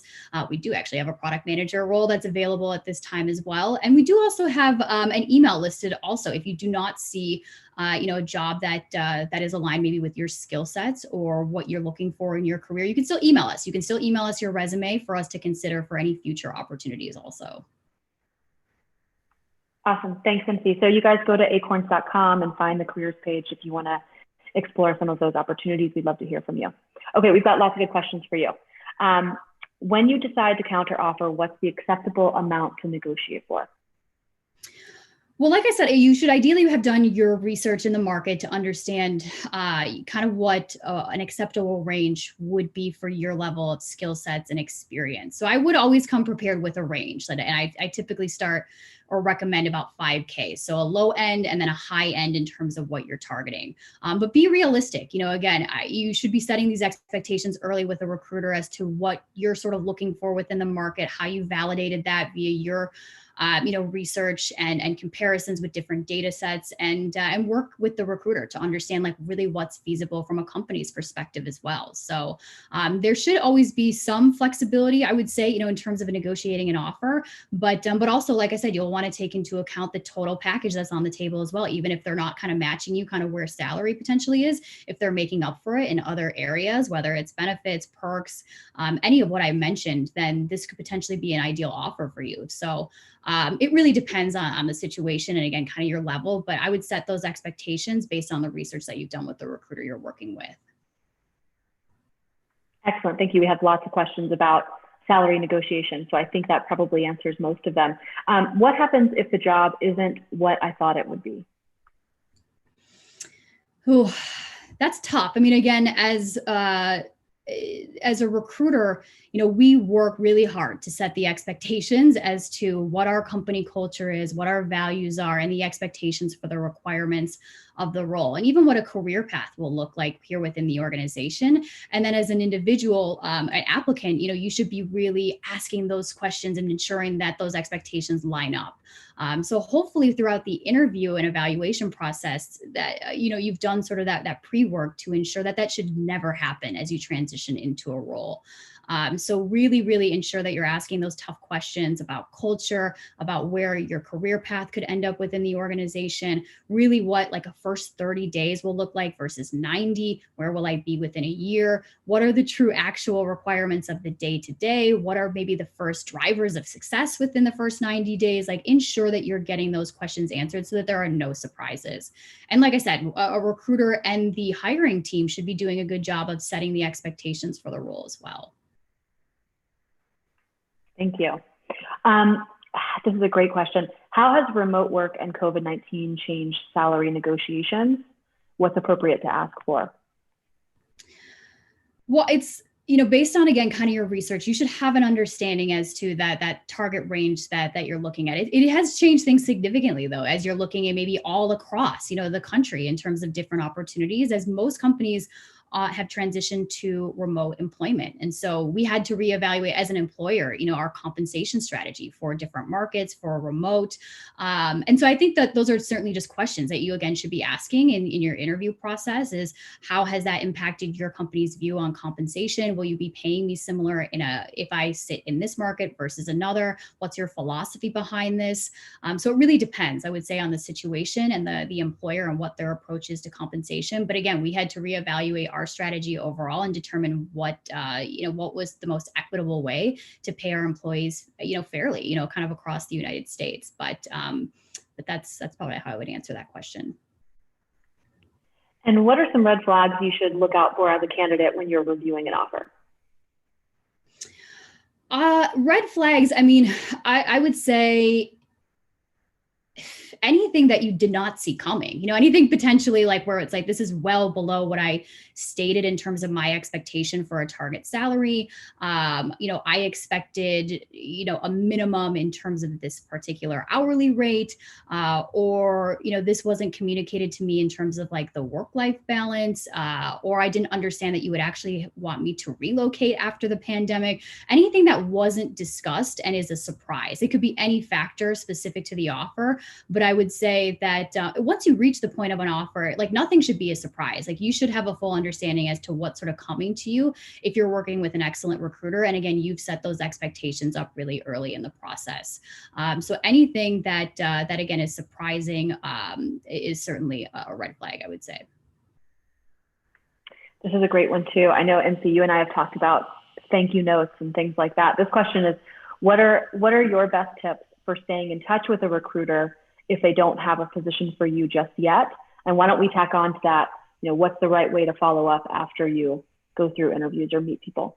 Yeah, I wouldn't say that there's a wrong way. Ideally, a recruiter will say to you, listen, here is, I don't potentially have a role right now. Here is a timeline for potentially us to revisit this, whether it's we're looking at a hiring plan at the end of a quarter or a major project will end and I should have more clarity as to the resourcing needed for the next one.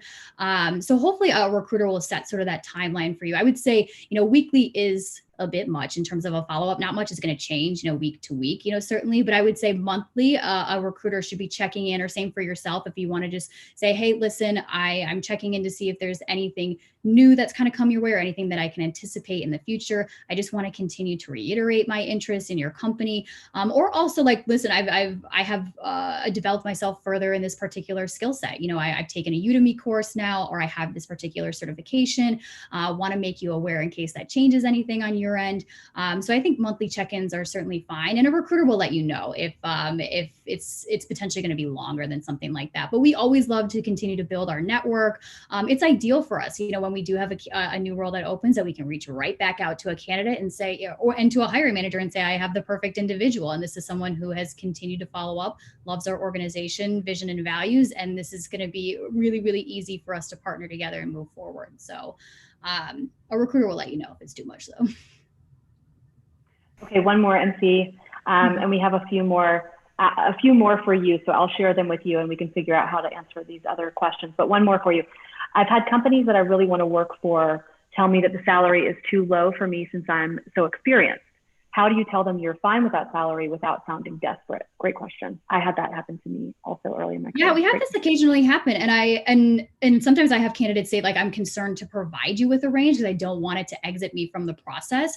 But honesty is best here. I'm always like, tell us, let us know, again, kind of not potentially where you are, but where you're going or what you're comfortable with. And I can be honest with you as to, listen, this is an entry-level role, or this is not, at the level that potentially you are in terms of the experience that you provide. So here is what it's going to translate into a pay scale. As long as a candidate is accepting of it and understands that that there will be opportunities for their growth, it shouldn't discount, I would say, anybody from moving forward in terms of a process. So as long, I don't think it sounds desperate at all. I mean, be honest as to why this opportunity means so much to you. I really want to work for your company, and I will do it at at the pay that you determine for the role, just to get the opportunity and sort of get in the door to certainly maneuver and grow and prove to you that I maybe am worth, kind of what I'm worth here in market. But yeah, I don't think it should be a discount at all. And I think you should just let the organization know, like, why you're willing to potentially take a cut. What is it about this organization that resonates so personally with you? That's honestly like exactly what we're looking for. We want individuals who are passionate about our company, again, our values and mission and the work that we're executing. We index very, very high, in terms of candidates who present and are mostly interested in that aspect of the organization. Thank you, MC. Thank you. Good to see you as always. I really appreciate your time. And again, we've got a few more questions I'll send your way. We can figure out a way to get to them. Sounds good. Thank you all.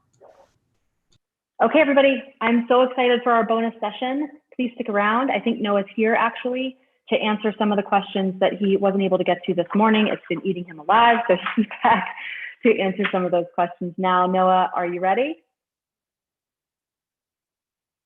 I think you might be. There you go. Okay. All right. I'm going to turn it over to you. Do you have the questions, Noah? I have the questions. Okay, great. I'll turn it over to you, and then we'll sign off afterwards. Guys, I've got a couple of messages for you. Take it away, Noah.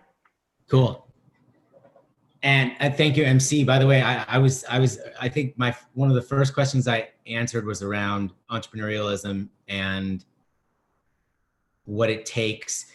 And I talked about hard work and that there's no way to avoid that or skirt that. And MC, who runs recruiting for Acorns, is one of the hardest working people I've ever met. So she really embodies that. And I'm sure she was provided really valuable insights for you. So I have a few questions that I'm going to answer that were posed earlier. I think we're still not going to get to all of them, but the team will follow up and we will provide answers to all of them in written format. So you have a pretty interesting work history. How did your varied experiences help you at Acorns? Uh-oh. Here goes my dog. 1 second.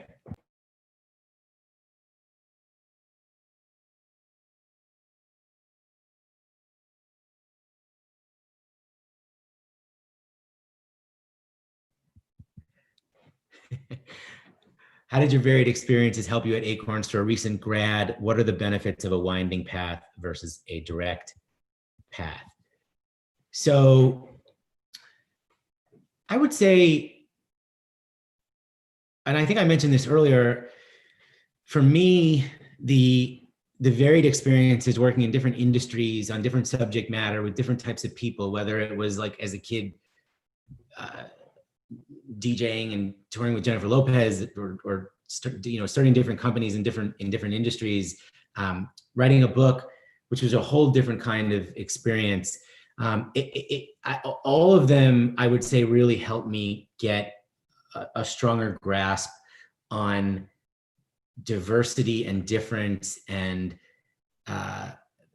the kind of varied nature of things and the richness of different experiences that then allow me to take that information and synthesize it together when I'm developing ideas or thinking about what's next or thinking about what we should do. There's just so much insight and inspiration that comes from all those experiences. And I think at the end of the day, so much of success in work and probably in life is paying attention to and being keyed into human psychology. And so the more experiences you have with different types of people and different types of environments, the more kind of deeply in touch with psychology, consumer and human psychology you get. And that just like is a muscle that I think you keep flexing and stretching, and that muscle memory is really helpful, and all that information, becomes part of your just part of your intellect, really. And I think being able, so from a recent grad perspective, obviously there are professional paths that are really sort of singular, but I have to say I really love the windy path, the people who've been in different industries and tried different things, and having passion, can have multiple dimensions and multiple layers, and can manifest in various ways. So like, I think as long as you bring passion and enthusiasm and hard work to whatever you do, those different experiences from different backgrounds and environments can be really helpful, I think. The second is, well, actually, sorry. And they said, how did your varied experiences help you at Acorns? I sort of joke about this, but I never run a fintech company before, and so there is a lot of, you could say, sort of in some ways learning on the job, but all the varied experiences building things and running things is all applicable. Skills are really transferable, leadership and management, those skills are really transferable. The specific subject matter, you can learn, understanding what moves people, what connects with customers, how to build product, how to create customer experiences, how to market things. Those skills are transferable. And actually, in this industry, because of its history and the sort of baggage and the lack of transparency, and in some ways the lack of integrity, the lack of trust, I feel like coming from the outside of it was a really useful experience, for me and for us at Acorns, because I come from a very different perspective and place. I had a bunch of experiences in financial services, like, I had an agency and we had financial services clients we did a lot of consumer product development and marketing work in the space. So I knew enough, but I think it was that kind of outsider's mentality and outsider's point of view that helps to look at things from a very objective lens, and also really from the customer's lens, and ask these kind of questions like, why are things this way? Like I said at the beginning, why don't banks help with income? Like, that just didn't make sense to me. Why is there a whole industry that's separate for jobs, when actually how much income you make and how you make it is so paramount to like your financial health?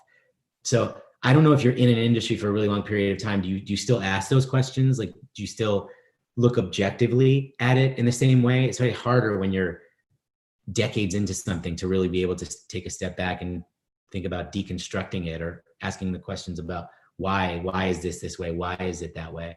And actually, to that point, I find the question why and just perennial curiosity to be such a wonderful trait and quality, like always asking why. That always brings me back to the child experience. Kids always ask the question why, like they're sort of never ending curiosity until they're confronted by society that says just cause. But but the curiosity is beautiful. You know, that's beautiful. It's like Picasso, every child is born an artist. The problem is how to remain an artist as we grow up. The second question is, are there any books that you would recommend that help a novice better understand investing? Probably like the classic book is The Intelligent Investor by Graham. It was written a long time ago. I think in the 40s. I think Warren Buffett calls it the best investing book of all time. I think he was his mentor. And that book, you know, I mean, the value of The Intelligent Investor is, I talked a little bit about this earlier, but is really not falling victim to the folly of the markets. In other words, not getting swept up by emotion, right? Because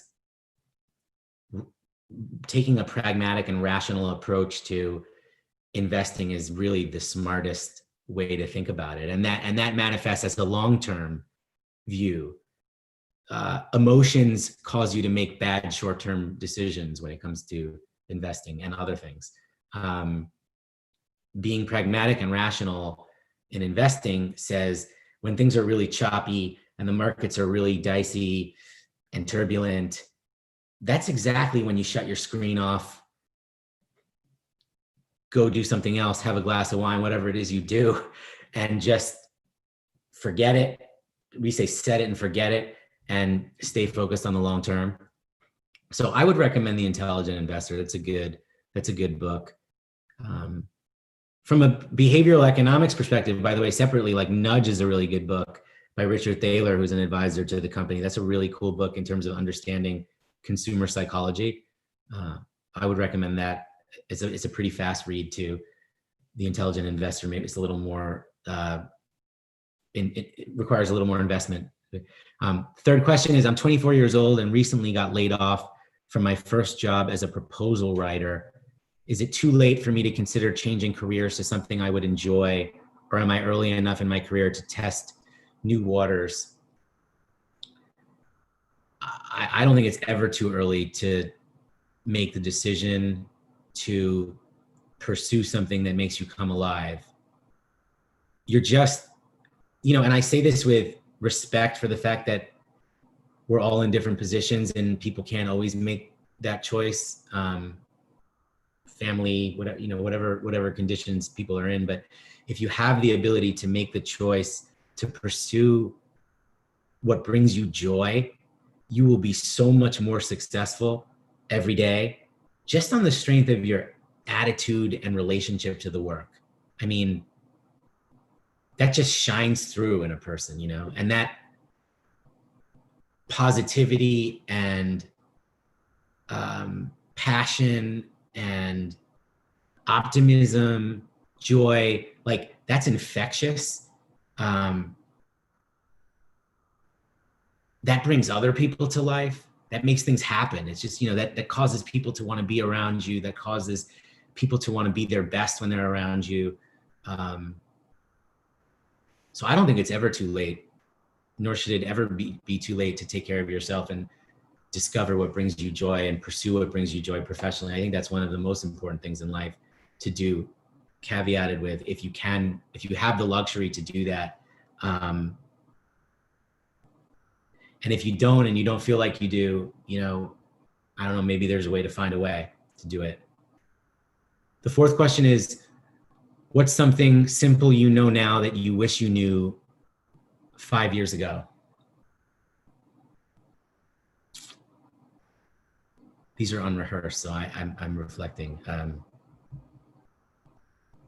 Something simple you know now that you wish you knew 5 years ago.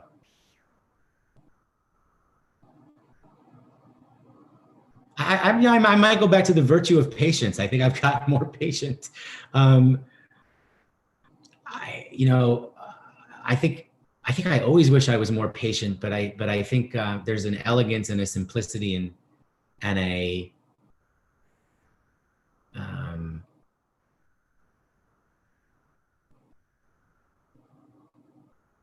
refreshingness about patience.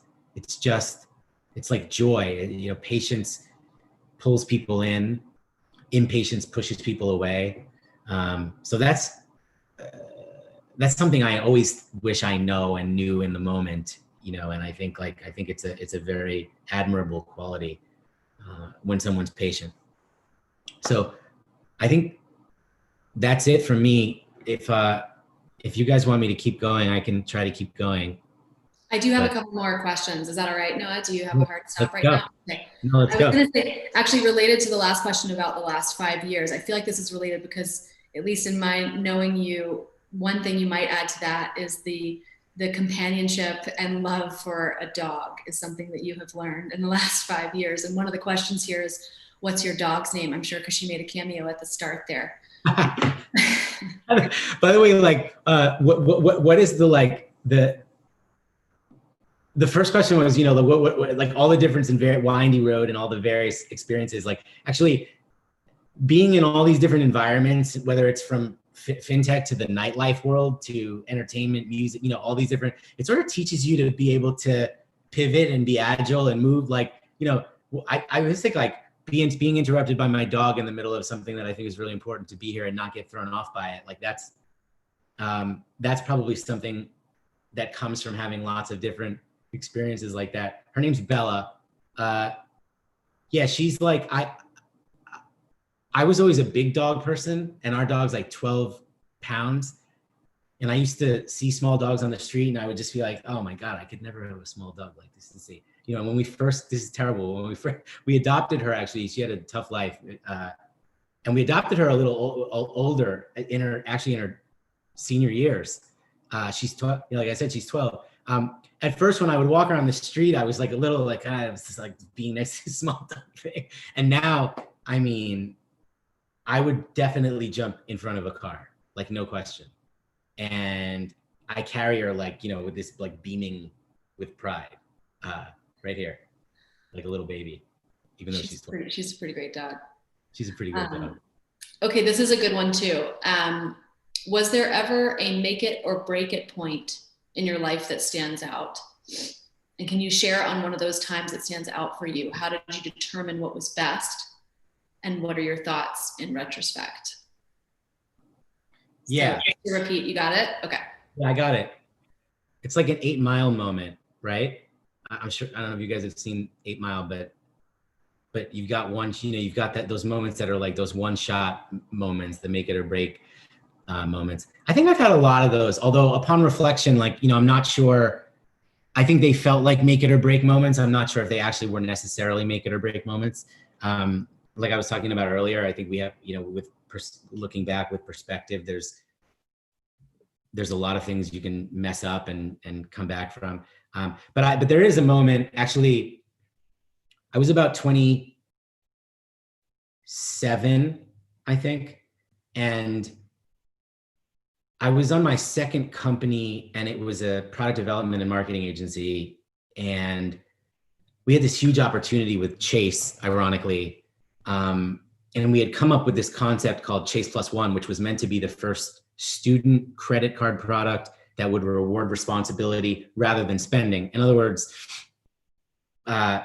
you earn points when you pay your bill on time. If you pay it off on time 6 months in a row, you earn points. You go credit paperless, you earn points. All trying to turn people into responsible financial citizens rather than rewarding spending, which is not something you should be doing excessively when you're young, obviously. But I thought we had won the business, and it turns out we had a final meeting with one of the top executives at Chase, and we came in, it was a 30-minute meeting. We had prepared to the second, a 30-minute presentation with printed materials. And there was this big, long desk with all these, high-level executives at Chase. And I was 27, and obviously it was totally intimidating. And we're sitting there, and the woman who we were ultimately presenting to came in 22 minutes late. And she sort of had the air of a congresswoman. She was very prestigious, and came in, sat down at the front of the table, put her glasses on, picks up the thing, looks around and goes, "Who's presenting?" And I sort of, go like this. And she goes, you have 8 minutes, go. And that was like a make or break. That moment was for my company, this really make or break moment, because we had staffed up and like, in that moment, I'm like, if I don't deliver, like we could not, this whole thing could unravel and this could not happen. And I was thinking, you know, it's like first, like all these people we hired and all this built up momentum around this thing. And I also thought like this thing could be really good for people. Like I have to, you know, and I start flipping through the deck and just hit the high points. But like, I took a deep breath and it was probably 7.5 minutes because it's 30 seconds, you know, and I just like felt like I was like levitating a little bit, and I breathed out and I got through the 7.5 minutes and I hit the main points, and she got up and basically approved it. And in that moment, like after that, I was like, looked back on that and I said, wow, that was really felt like it was a real make or break moment in so many ways. And actually that client ended up being such a fundamental part of our success as a company. But back to my point, if that hadn't happened, something else would have happened. So it felt very make or break. You know, the story, even as I tell it, is very make or break, but like, we're pretty resilient people. You know, we can be broken a lot of times and still get up and still find a way to claw ourselves back or past, you know, previous thresholds that we thought we, you know. So I think I believe a lot in the human spirit. I hope that I hope when you're having a tough moment or a tough time, you know, you think about that notion that we all have a lot of resilience. Sometimes you have to dig deep, but it's there. Thank you. Thank you for coming back and answering the rest of those questions. Thank you for your time. Thanks for the honor of being here. And also, I hope it was helpful. So, bye. Bye. Okay, everybody. Thank you so much. I have a couple of questions that came through that I'm going to answer.